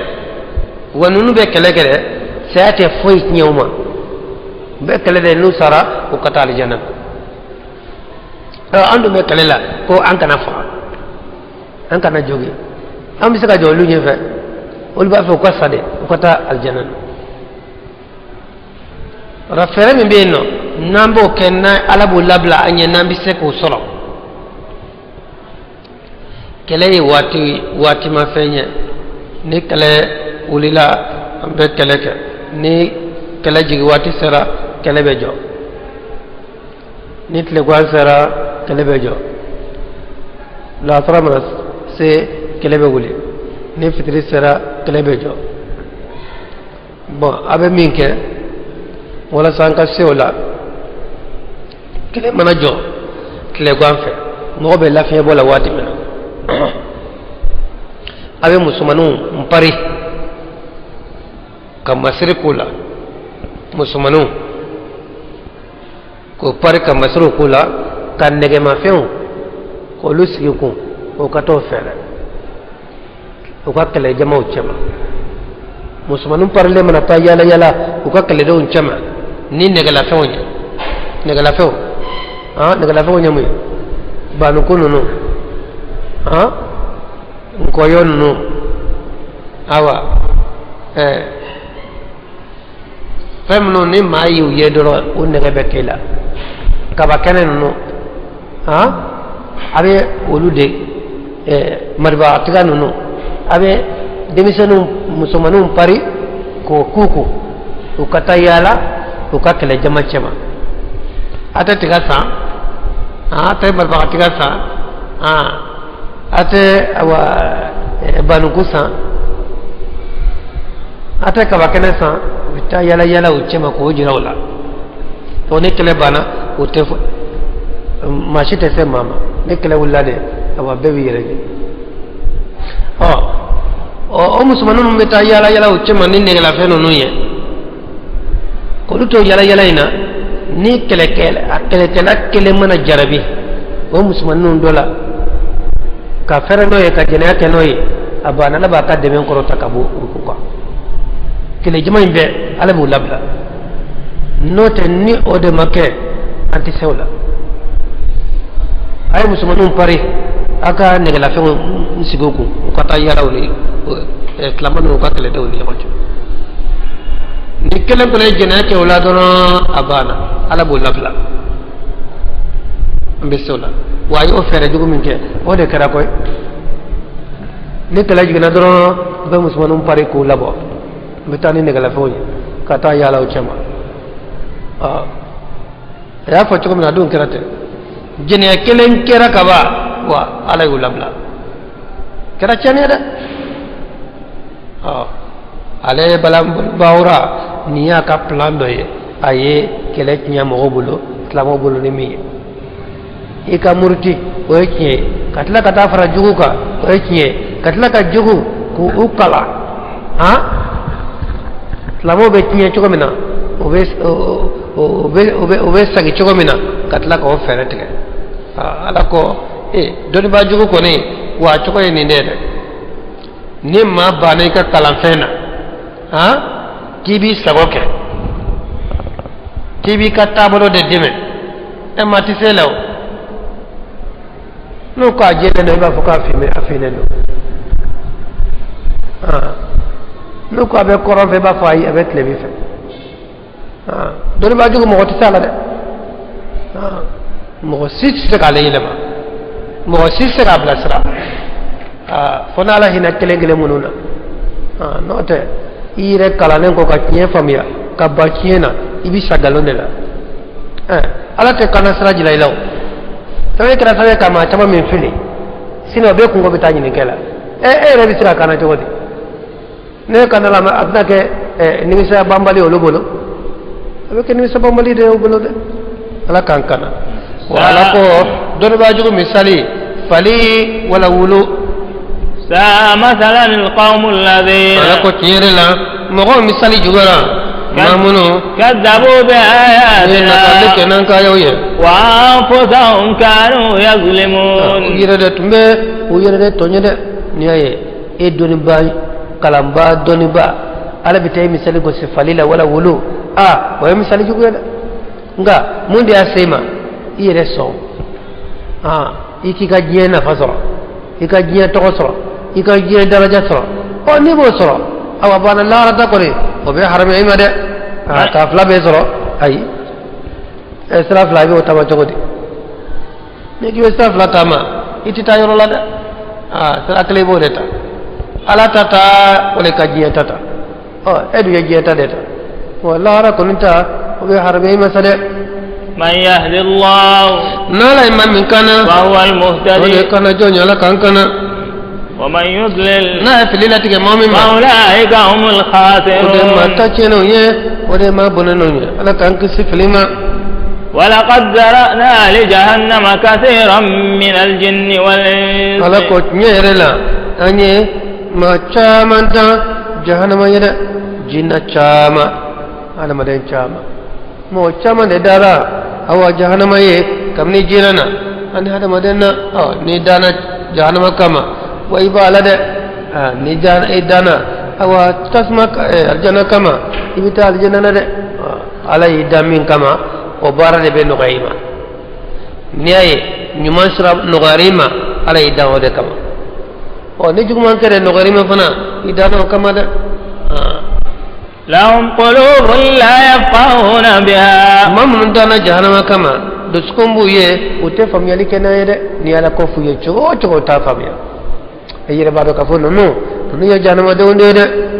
ولهم اعين لا يبصرون بها نيبو في غوتي يلي كنا يه وتنيه ناي نيبو بولو ده نانه كيه جيرو لا چو چو وتاي او ما سكو دانا جهنم ده كوسو ولهم آذان لا يسمعون بها لو في وتنيه مناي ده نيه فو چو چو اته دوتلو لا هل نتلا كافويه كشي كافويه اته دوتلو لا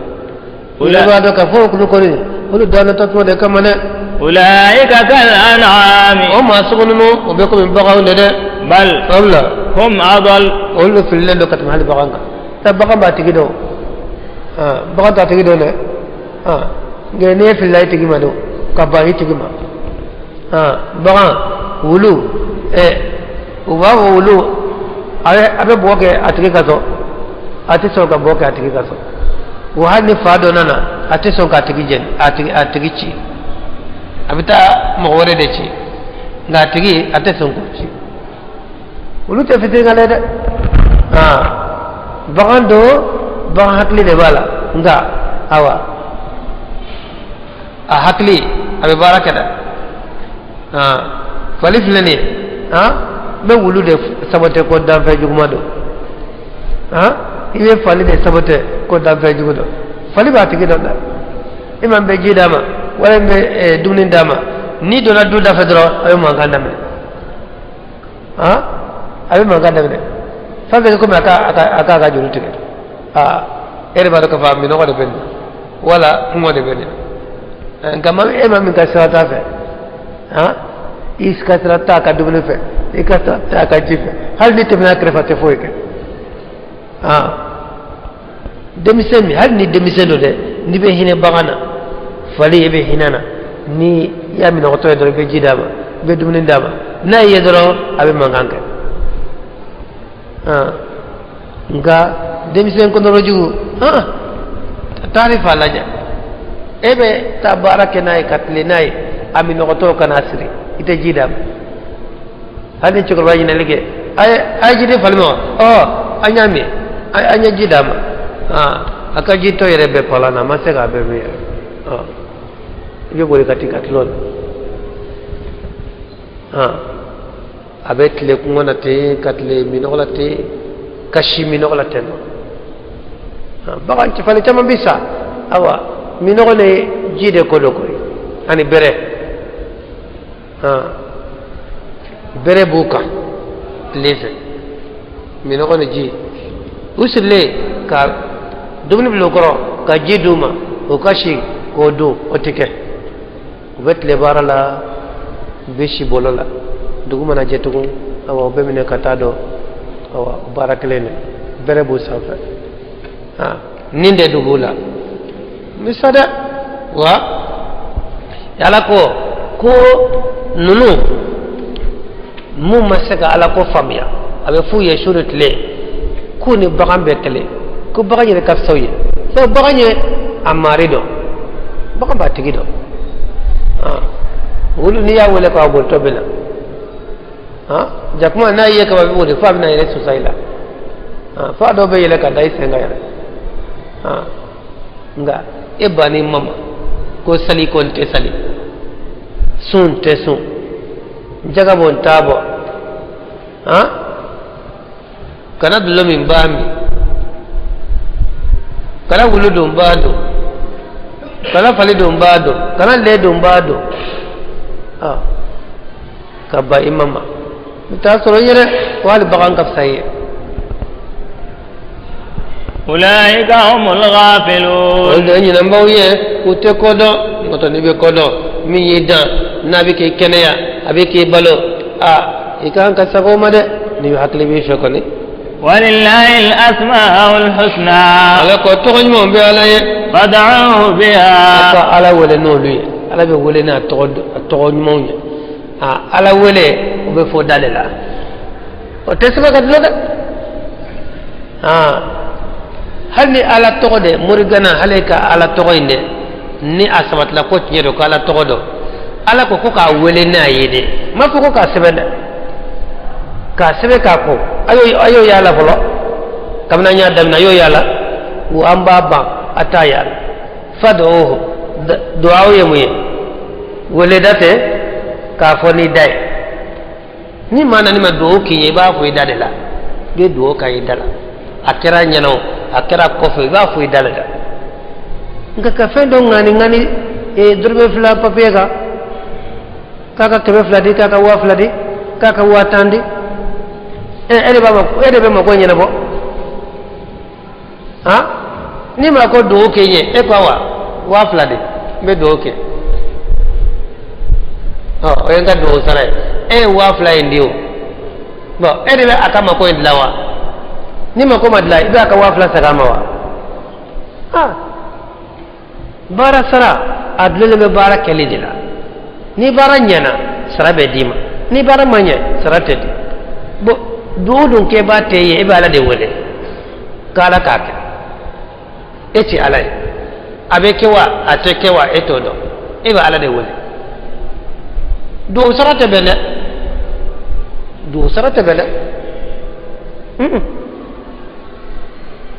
afo mama ko wafla de be do ki yora ha hali dorbe fla kana min ete baren ke bayo e ala wole bale abe nyina bo wa ala be jabi wal te jabi ke talo en ke yere te do yere ke febe a sebende ka dama o te do yere o te foy nyaati fos de gele ni mur ganando de laga baroke ko ala yere ba do nyena ko weleli de ben nafake ko ka oluka kliya o nuna ni ma fense be ka duma kuti daila ku ba fo ki ma fenke ko de la olu be sebenike itlo ben ngumena ha ko ala yere ba do ne shufe ka doke ka sarjita ka salika ala deli ko de bi jabi ko lu bo kede nga numu kutainde sebe ka dikiliya nunu fanama tani keta kuti dawla o tefendu ma ba foye ne tara ko karika do ke ma foye dia take ni ka papier ni de kuruka duma kuti daila ko de be ulu fanam bla sebe ni na ano dala ko fad'uhu biha ha walillahi al-asmaul husna fad'uhu biha to ko mo be ala ye ala wala ne o to ko ma nunu ye mo fa yo to ko ma nunu sebe da fu sebe ko lo wala ku sebe ko mi ala ma fa ma ye de e ko jogodi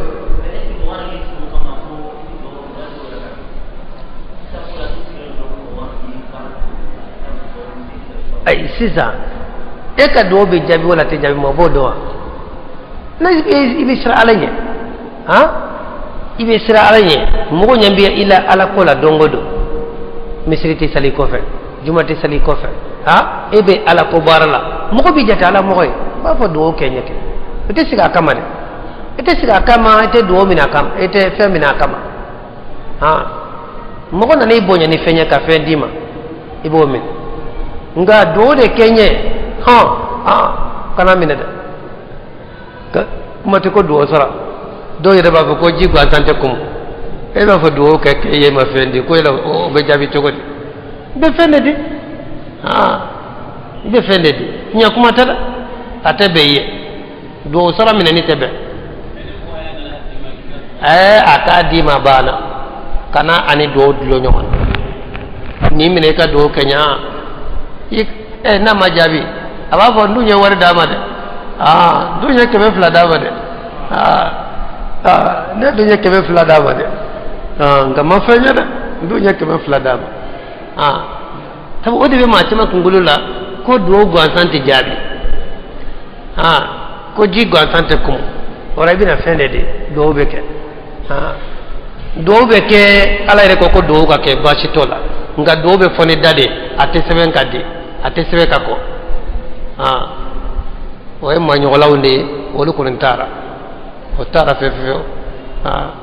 ni e nana ma bonya ka fendama ani so jara ayre do ki o fora ba nga ni mine ka do kenye wala ayre ka fone ka do sare ni hakenye kana dama ni adama aka do tijabe وذروا الذين علىكو أي موت يلحدون في أسمائه هم دانتمك على تغونا سيجزون هم دانتمك على تغولا أولو جوني هم دانتمك على تغولا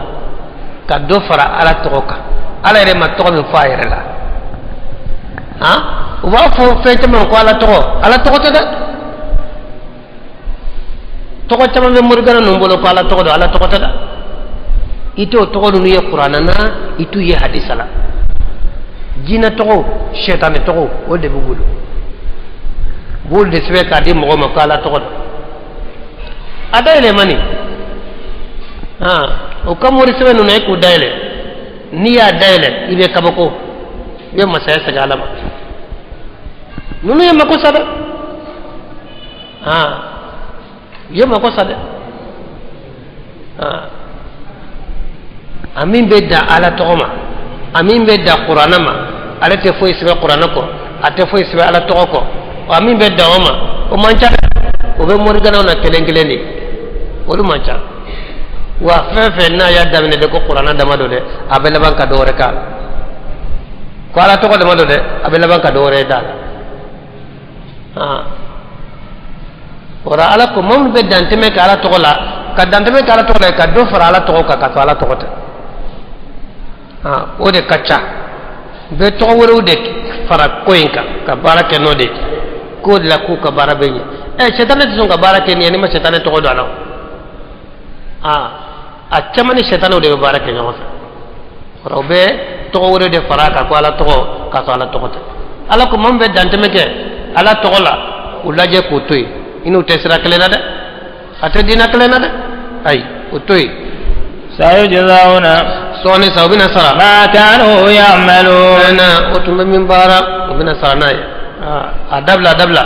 ima so adabla ibina sara chede toy ma to na to ni ko reba chede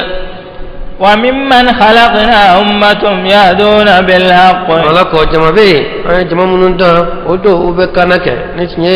وبه يعدلون وبتلي ناي فنان مو بتكلني ده ندو بانا دو بتلن والذين كذبوا بآياتنا نكالي كنان كايوي سنستدرجهم من حيث لا يعلمون ni bana la koyma wa ite to yande soni ambini mine katani wani mine na awa ite progoto de wa umli lahum ala ko ne be makonon de ka uye inna kaydi matin ka dawali ka gelende ne ala ka dawali ka gelende be makonon de ke kiye ibi ka ala ko kele ka ciden ka tabolo ko kele ni fangai ni ka soroy ni ka toy ni ka darajay ala be ki toy abe ki keneya abe ki garjage nga ala ko abe makono neke nga te ma fe yake da abi makono nga le ka fere ka gel le ka dawali ka gel na yini na nende abe seki mine mubarak yana go barak yana da أولم يتفكروا ما بصاحبهم على قول علماء ميروا كفو فاتة وتونيو كينا ده كده ميكا تشيكا من لسه فاتو كانت ده فاكي سكلنتالا بيكا تنيا ده فو إن هو إلا نذير مبين كده تدوري فو كونغوسيبا ميكا كونغوسيبا ننو أولم ينظروا في ملكوت السماوات والأرض على قول علماء فللك سامفرا دانفه ونوا أني دوكلو دانفه وما خلق الله من شيء أني على يمين دان كمن فينا جلو نيانتارا دوا ni be kaba koy de ma be ala do naka kaba koy ni kun kurota kaba kolo laje ina waju chamanya ni ko mbiri ka do kolo laje ka dafe chamanya laje be waju chamanya de وأن عسى أن يكون قد اقترب أجلهم لك دولا إباسر ولو كسات يرسلنا ده أبي نيمبا بانشينا ni ala ko kelena ciden ka tabolo kelele ebi ki chesri odela ni ta ke ta toy akebo ka ke ni ko ale ala kelene batu abetu ko ciden kelene no fe e ke ta ke fo ala ni dore ite tu ciden no fe ibe min ke ta itake e ke kun kabla mogola e mogo bali utala chogodi ne ta ke mogo to yakake kana galon ke mogo ye kana mogo namara kana mogo jamfa kana mogo nege ku to galona nu bita sa galona ne u nege nu usara galona be munyai ikira shetane flila ala gen ka baka hinena shetane ko kuwa ni ale ko ngena ka sabu ke an fa adamai kal fana aba adama dem be fili akalla ka bode ne fana yere e fili lendo nyedo e kite nye srata ala kele matu itala fo ala ni dore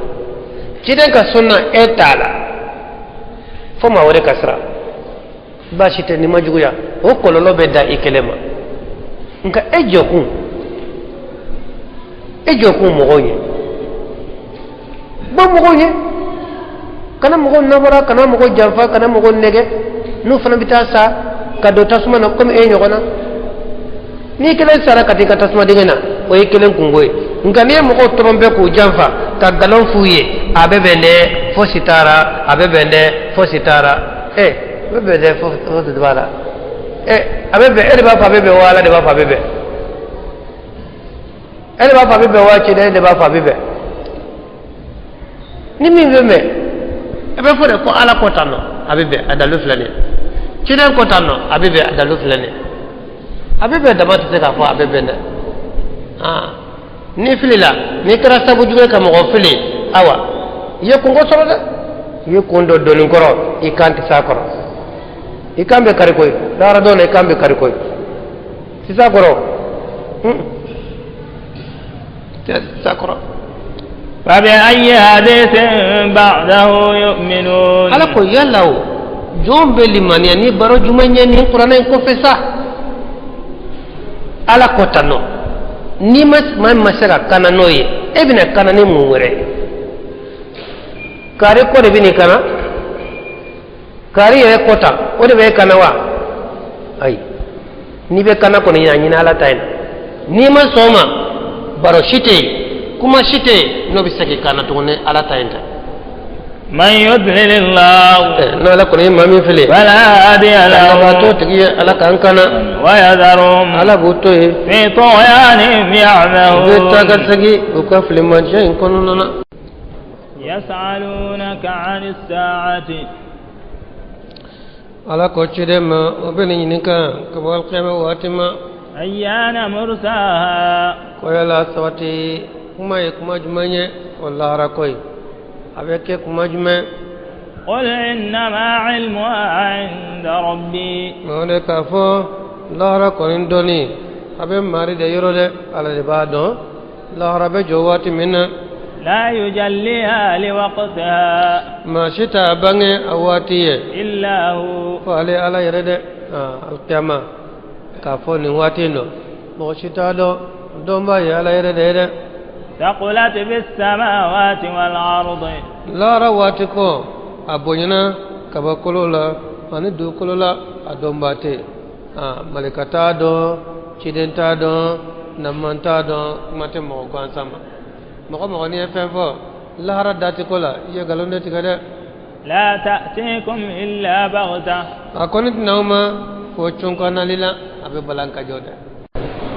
چيدن فوچون كمنا صلى الله عليه وسلم doba ka basen kono ko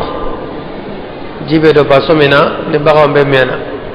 iba ko ka jeya ka fajila katika baga ngen kana ko binami ubol to bina yalo daga seji madra burbe fie bisga sa do resile me aka baga ko rabi kafiri nin nono jora doni abe simbara blaka gosi gosi doni nono kajigi na ya gosi ko sabafat aba tege ga simbara minat a tege te sinde soroto buru kambe bo bisa ba to do re sugula ye bagi treme on nyonche o bena songona awa bagi tigi basuma metrulla katlat yoromina aba fa ba tege dro buru kambe bo misinga sa wa alkama ajokuma o donte masibolo de nga korimbe tonde be balade kake ina fo sayabi na chugo mina doro mo jole mbisa idale mbisa isigle mbisa wito barola kasinga sa sayabi na chugo mina de wa alkama fana be balaka joteno de يسألونك كأنك حفي عنها وبيشير ينكا إلى فو كلا ينكا لباكلن كبارا وبيشير ينكا كابس ريبادو وإلى أن على بيتك منا كابس ريبادو وبي ينكا كوسوة كابس ريا كوسكسكة كيتك داك سكنة قل إنما علمها عند الله ولك فو الكلمة كورنتوني أبي على ديور الله ولكن أكثر الناس لا يعلمون كما قصد جمع وتودون مغسيت فنو لا رقل له قل لا أملك لنفسي نفعا ولا ضرا ولك فو نتن نفع مرا نيركونيا انت تورو مرا nyere kunya na fatigi ala de toro tugi ala de إلا ما شاء الله fo mi man ala ja ولو كنت أعلم الغيب na to ne kumbe ko do lendo لاستكثرت من الخير kumbe chali ni ke kabni herala وما مسني السوء toro kontena sorole wala ngunna chali ni ke herala wama masani su toro tene na de fatena aba fo mako fato mti fato yede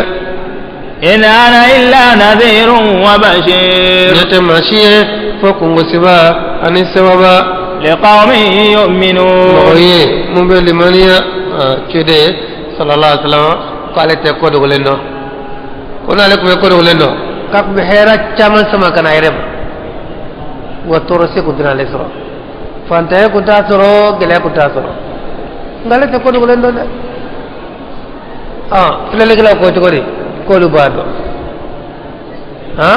ne ko ba ko ala ka cede dan fe wala nyuma ina fajire ba fo ko mina ka nyogo mata ka nyogo tidda adan defo hal na mame alala na mame cidena ka nyogo mata ka nyogo tidda o ko quality ko do lendo kono kale ko do lendo akumbe hera chama sama kana irema to rasi ko dina le solo emi to ma fo idonentere ego kebe ko do rendo ite mo ko nege no da na to be ko do rendo ibe hera sama kana irema to rasi tit manga esro to rasi manga ide esro to rasi manga e musoso ne be ko fle mo oye ko sebali ka fle ka do ika hera be ni ndila okay nin do inde kadi okay min kala inde kadi okay na do ebo do tora be sro tora man ke sro da ala ka sutura ala ka hakli man dam na هو الذي ala ne masay خلقكم na yauda من نفس واحدة bonin kelen pela وجعل منها زوجها akrum so ereke kabo onin kelena ليسكن إليها sakai skani kabola alaye ko fatima de dan kasoro ka furu so hawa ko dan kabola فلما تغشى tamam nana ya datugo ni lant menon ni yonche حملت حملا خفيفا ay konota kono fege mana فمرت به atmena nay sabo kono damne aka fege awa mangiri فلما أثقلت monani kono griyana دعوا الله uflama be ala wole ربهما umari ni muso kono griyana awa muso be hami chere be hami utado akobina laba mundema ni kono boyana kaba cheni hamido musore no hamido utado nyumande bina bo nyumana wa tari shude bina bo balolena tari balolena bina bo shula ubi hamini nimbe ngani ya do fo be ala latke kaba ya klibe sigide tlame bado kafo fo itisro fo ala millatke ni fatura wolo lila ikira sare fure shu nyumande yoyi nga mashi tafe kala dale munye de nyuman kabo ba nyumana be kala dale yode ngani kono boyana kama awa bani hamido fani hamido utado akodu be jeni kanyu meye tanka ni musoma ire soro folo hakli sigitieno ngani muso ya ire soro sa ora awa hakli sigibina awa sewa bina لئن آتيتنا صالحا uflama bebe dola ko ala ni de nyumandama لنكونن من الشاكرين anka Allah ko anka ke barkata bayde ambi wala nyumandonde فلما آتاهما صالحا katmana na de nyumanduma جعل له شركاء yeje nyanke ala ye فيما آتاهما fena ala ye min duma فتعالى الله عما يشركون ala sankuro talendo kabo fema be min faraka tlabe kumaina kumai afora kanyashi an fa adam ni an ba hawala nga kuma la nyini ye o dewndi no tawlu yerata wala kuma la lankele male ina fa ya labani jama'i ako fa ta'ala allah amma yushrikun ma fa amma yushrikan rabado ka fo adam ni hawa ma flanga fa yagada o dew ndokolo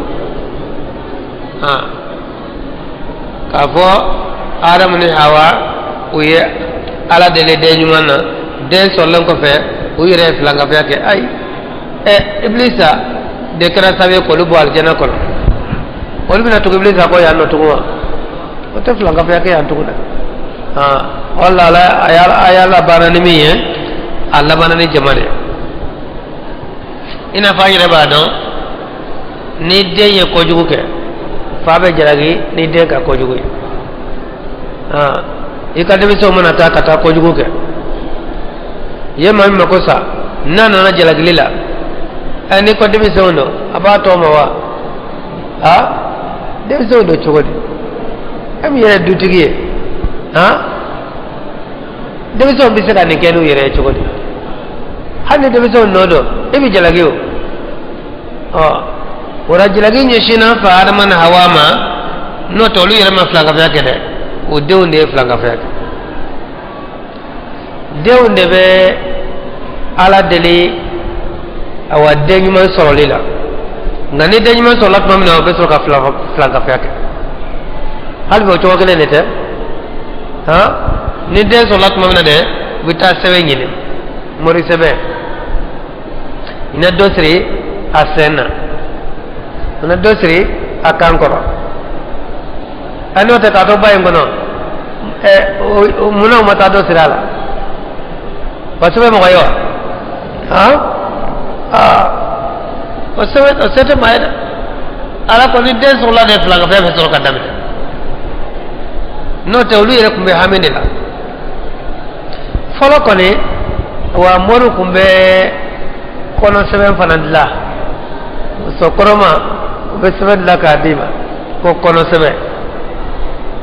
hakilla olu ba fe kan noya no te kono ta sebe ni kono ta ibeta mori moru fe be kono sebe dima ne jigina ona damata ika kobe adama ne ka kobe moru yusendo abela ashita yenamo fi ka se olu deba deme na wolo sebe ko olu deba dembe takata ja ade olu deba na ko di do sera o yuta do uka dun ta do loye bolo ko le mana se sebe kuma konyo mana se sebo kuma olu sileme ala place la o de be ka ko be nyana ko hera para hera tanaka fi ka se olu de ba ko ko da wa flanga fay ala ko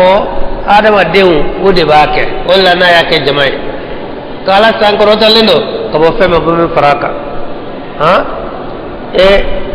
ala de den dan abba kono dibi saba kono nana den na be den so kono den be boro de kono o boro en fana be den so de kono den so fana be kono bara de kono o ni dibi saba ina ala be ka den aka fembe la sama yendo amma ko be dumuni mina jimina sere mujuru bana bache ama ko be fefela bo be soro balo nyuma fiye bi na be nina klenai abo soro ka mu bela ibado be ko mina yerewa ngani de ngolo la kaba numa foko tama sebende bo dala de mena duguma ko ma se karamo ke made ni sira karamo makaba be tama sebebe dila kakal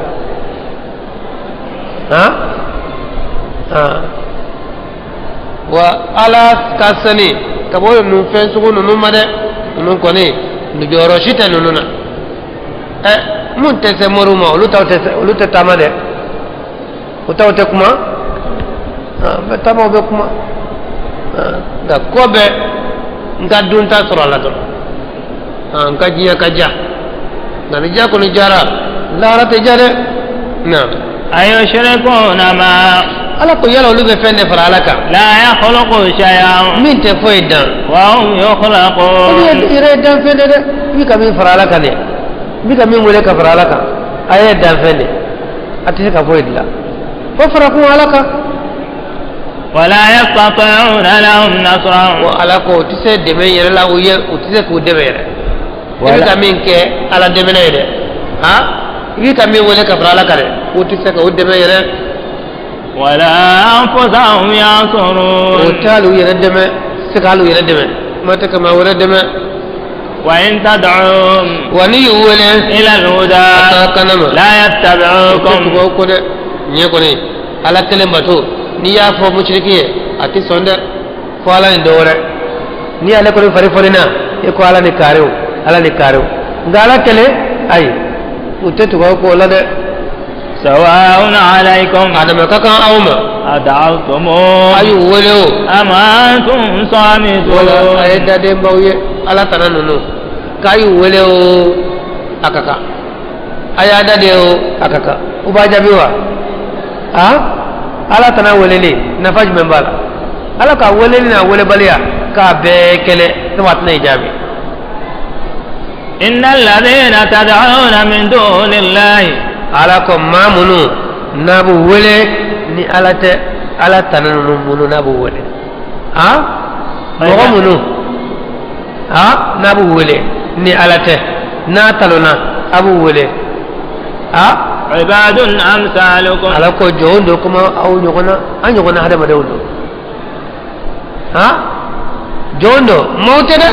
jondo kuma nyoga fad'um aku wala tande wal yastajibu lakum ko jabi kawye ko ba jabi wa nayi wala ba jabi o taw jabi idi shibe ke ko wala uti jabi dongale ifa ya shike ko wala amu jabi dongale imo ke a shike ko wala amu jabi dongale wayre fana be shike wolella uti jabi donkale ala ko ay wole taw ka jabi ngame o te jabi kede in kuntum sadiqin nasro na ekiyetigiye alahum arjulun yamshuna biha ne ko sende bubulowa no be tamanoye am lahum aydin yabtishuna biha bolo de bubulo no be minani kenoye am lahum a'yunun yubsiruna biha nyere bubulo no be yele kenoye am lahum adhanun yasma'una biha tlo de bubulo no be meni kenoye qul du'u shurakakum ne ka faya jenyan wala thumma kidu ko fe kan dabale wala tunzirun kana hadi makono yere semi mawye ha dabale min be aw dabale min se mawye ayake akana hadi makono akana hadi sarana إن ولي الله الذي نبي سباي على علمي نزل الكتاب تبوجي وهو يتولى الصالحين وعلى نبي سما نيمان بلد مخمغا نيما نيماي يكا كو بلا ده بولد والذين تدعون من دونه ما من نبولو ولا على تننا لا يستطيعون نصركم وتسك او دمد وتسك او دمد افلا كلو بمنني ها nama fa wale judo ha ba fa manyumando wa ala ko tise ga wode mede wala na tara wale jude hanna tara nyumande atse ga wode mede wala anfusahum yansurun o tise ga halu yere de mede halu yere o tise ga halu yere de mede wa in tad'um wa na yu wala fana ila al-huda fatakanama la yasma'un tawlama وتراهم ينظرون إليك يبو يوبف لك كتيما وهم لا يبصرون وتيلي كده بولي دسلين نونو يا بولي تري يا كا بولي دسه كا كجري ماني كا نيكلو كالا كا داولي تلو نينو كالا أبي فجرة أنيا كلي بلبل با أبي كريما أنيا بفنوا أبي فموا أي أفرا لما بيتي أجري لما تبيتي قبر لما بيتنو أشو لما قبر ينكونو أنيا بمونا بمومة hana shube da i koro kene ka te femeo mata ablale ko dinga kono ka datu wal ebiti sosro kuna ko fa karta ko bigilera kala wuli katima kola kuma bi fa bigilera ida barake ka fenyini ha kari sosro kabul kuna ko bigilera bitenu gare ni be wuli kata fenke ta do keda atloti kana yere atloti kafuila ko ate jabi fana yere ni bigilera ibo jira ala de la ba kaburu ma sale goro hadna ba kalma ta take jabi kuma ta dinga ko dese da ne sai ni ya le dara kaburin kuna dese ne sai no da janya mata da kiti sekola beso ga do ni diga ni gono ai ita da ni ya fefe do na diga ni gono dese le bese dese da ne sai kito jala ite do fiyo ai ite so na ita misalla je kabru manase kabru kura aya sen katla na ko do ma karta adun ni e kunna ma yekeleye iti da ko nan kala je na so ni awa amasunya abiso da ko nan kala je do na so be e kunna ma ane be kunna ma keleyo bi mata eso sramina ale ne bitaka otoye atiso ngada anyana ko mina dara ko sai wale to hedo sai do zede ni do zara bisa ni do masetisa kama to asagola kada de kabru digani ngono tiso ngakeda wa dese dane sai feve no kabru kono dese le ne serai evita sigo kono kebita ka den ko jirola kebita ka garje ko jirola abi kalama yerewa tay ma ko la da te kalama yere na khudhil afwa ala ko chire ma ya famine wa'mur bil 'urfi ikanya waru kani ko nymaye wa'mur bil 'urfi ikanya waru kani ko nymaye wa'arid 'anil jahilin eke kanga kabo ko do bal mode kono ko do balu jote wa imma yadhannaka min ash-shaytani nazghun imma ni la sulibaye ila su kamni shaytan na wa imma yadhannaka min ash-shaytani nazghun ni la sulibaye la sulike kamni shaytan na fasta'iz billah la su ka tayni kemi alai innahu sami'un 'alim ala imani masale ala idoni masale ni shaytan na ila su kabido ko jugula kana sonde na ila su ki dusubo kana so atama de dusu may de ni funna kana funum barake ya fade be ni de fora ci de wala aisha ni kana kala kadiana amba aisha ako ko ci den jogo ku ñu qur'ana qur'ana mi fa yak beten ni ko jogo ko ci dena ci de halna fununa ate funu barake abi ya fade ala yo de faye ya famine e ka nyamaru ke ni ko nyumanye iki kanga ka boko ko do maluma na fen fima kana jata kani yere bla ko do malu fere mai neni ikana ne mai doya ikana doya no da niya doya ifana be ka nyogo nyana ayana ko ne fali tan niya tan abe kala fali koro abe kala wa jogo kelenya innal ladhina taqaw mamnu islana alayya idha massahum ta'ifun nimnu bayu manyunya idha massahum ta'ifun nimnu bayu manyunya min ash-shaytanina tadhakkaru wa aqlibe jigide mali manane pambe salanya ni shaytan doni nadra irwa kalam ni bina do khatawla dra irba da shaytan ba fa kando filila irwa kalam fa idha hum mubsirun obisinga ye like dibi bi tika bo nyana no bina do filila dra obe hakle obe sego yere bi mambe salanya ko ta ere to shaytan bolo de ni fununa shaytan de donina na isigle tro ibedade ana wona kajo ni isigle fununa ni ula kajo to be fara funun kade tasma shetane tasma lamani ni tasma be ka wuli do abe jama ka wuli de ora ni funune ni jole fununa ibi sigile do be fununa ni sigile lo da do be fununa ni to ka wuli do abe jama de ora mam no be sala ye ni shetane ye awa ulula sudra kadola ibayo hakbe bafo shetani ba fa kan zoro koy ni fululelo sigi ni jolelo sigi na mata da no ma feya ta salijita ni sajida do shetani tasmade jibe tasma faqat ni salijita do abana fulu bisinga ba pepe nga dimina ke dalento e wula ka sigi e do be fara fulunga ni wula ka jo e bela ba ke sento beta ba ka geral e ko to godi shetani isro tane bo manganye kana soba mambe sala ye ni shetani ko abe dolu la dro o hakli be jigi be singa ci israel wa ikhwanum ngawbalmu yamuddunahum fil ghayb ma chalade ala manen shetane awa ko ni awa etto nyon shetane o lu bamale kana sonima fugari dew nete sonimo ni yogon peti ni bina do ya chogodi kana sonima jina shetane ne ala manen shetane bila shuki do awa fitna de la bugo bila shuki do kelela inni ndeda herate kelela de man ba fo sabali atoy e tala mi kan ne wa mi ka atoy o te fo ikila atoy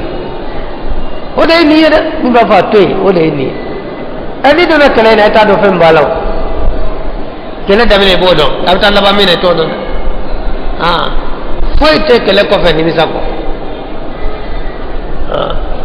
kele ko fa jari lawo perdudo ama jari lawo perdudo na fasite kalala ora anamane shetane ni joyan shetano de bila shukado fitnan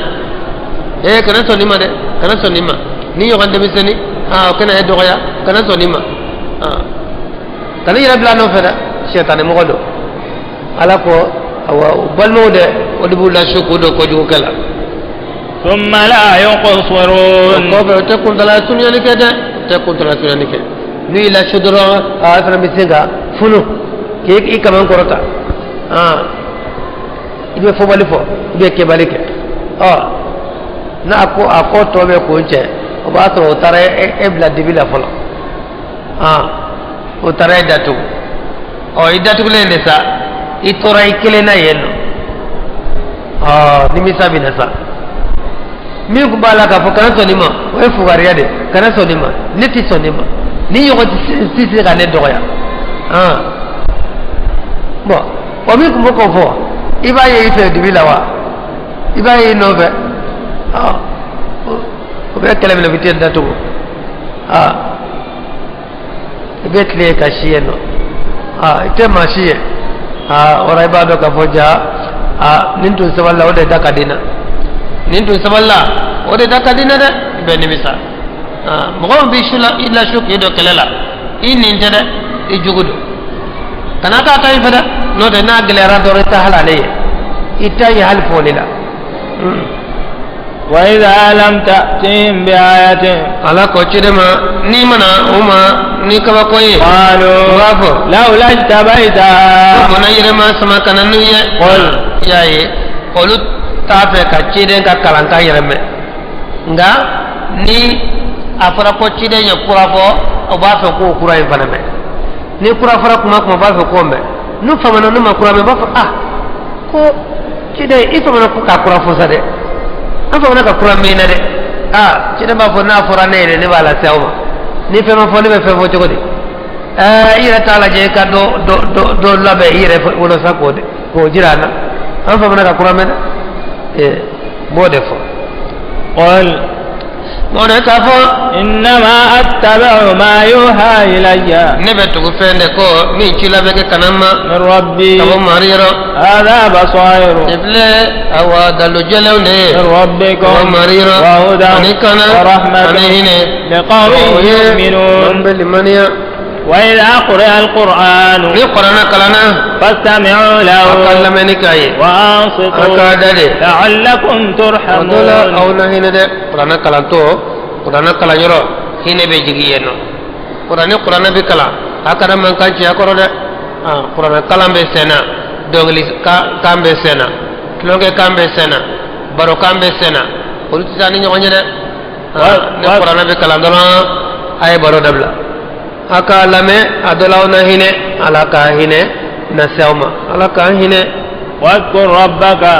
eki mare kosuma في نفسك ire kunna تضرعا ama kasbaye وخيفة dogola ودون الجهر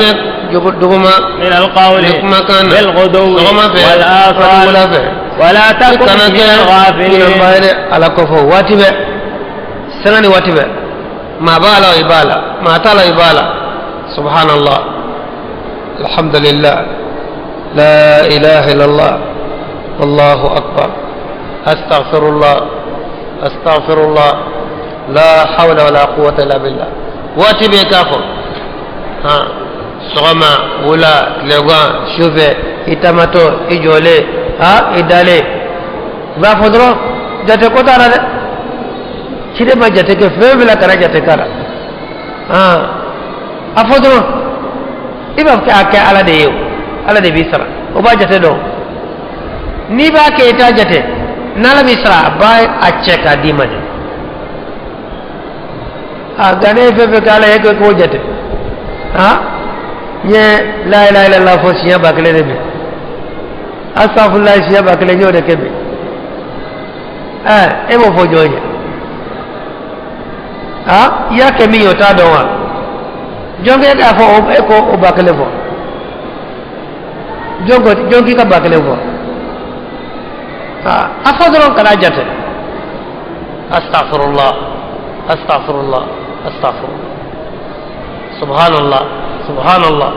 subhanallah e ka fodoro kana jate de ni ya jate do yi yere predi de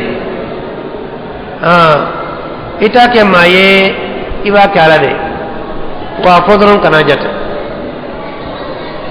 إن الذين عند ربك ما من مريرا لا يستكبرون عن عبادته ولا كبتم ويسبحونه على سنيا وله يسجدون ولكن بمجي على يده ويملك بوي على كملك من بسانفه ولتو يربويا على بتم ولدنا بتو إنكما بالا شو نتلي لكن بوتارته وتحلي سنير ويكم أنفنا بك فيه من قبل تقبل ninakle ibamine kabla ati toro olu fanan be batu la tenno shunetle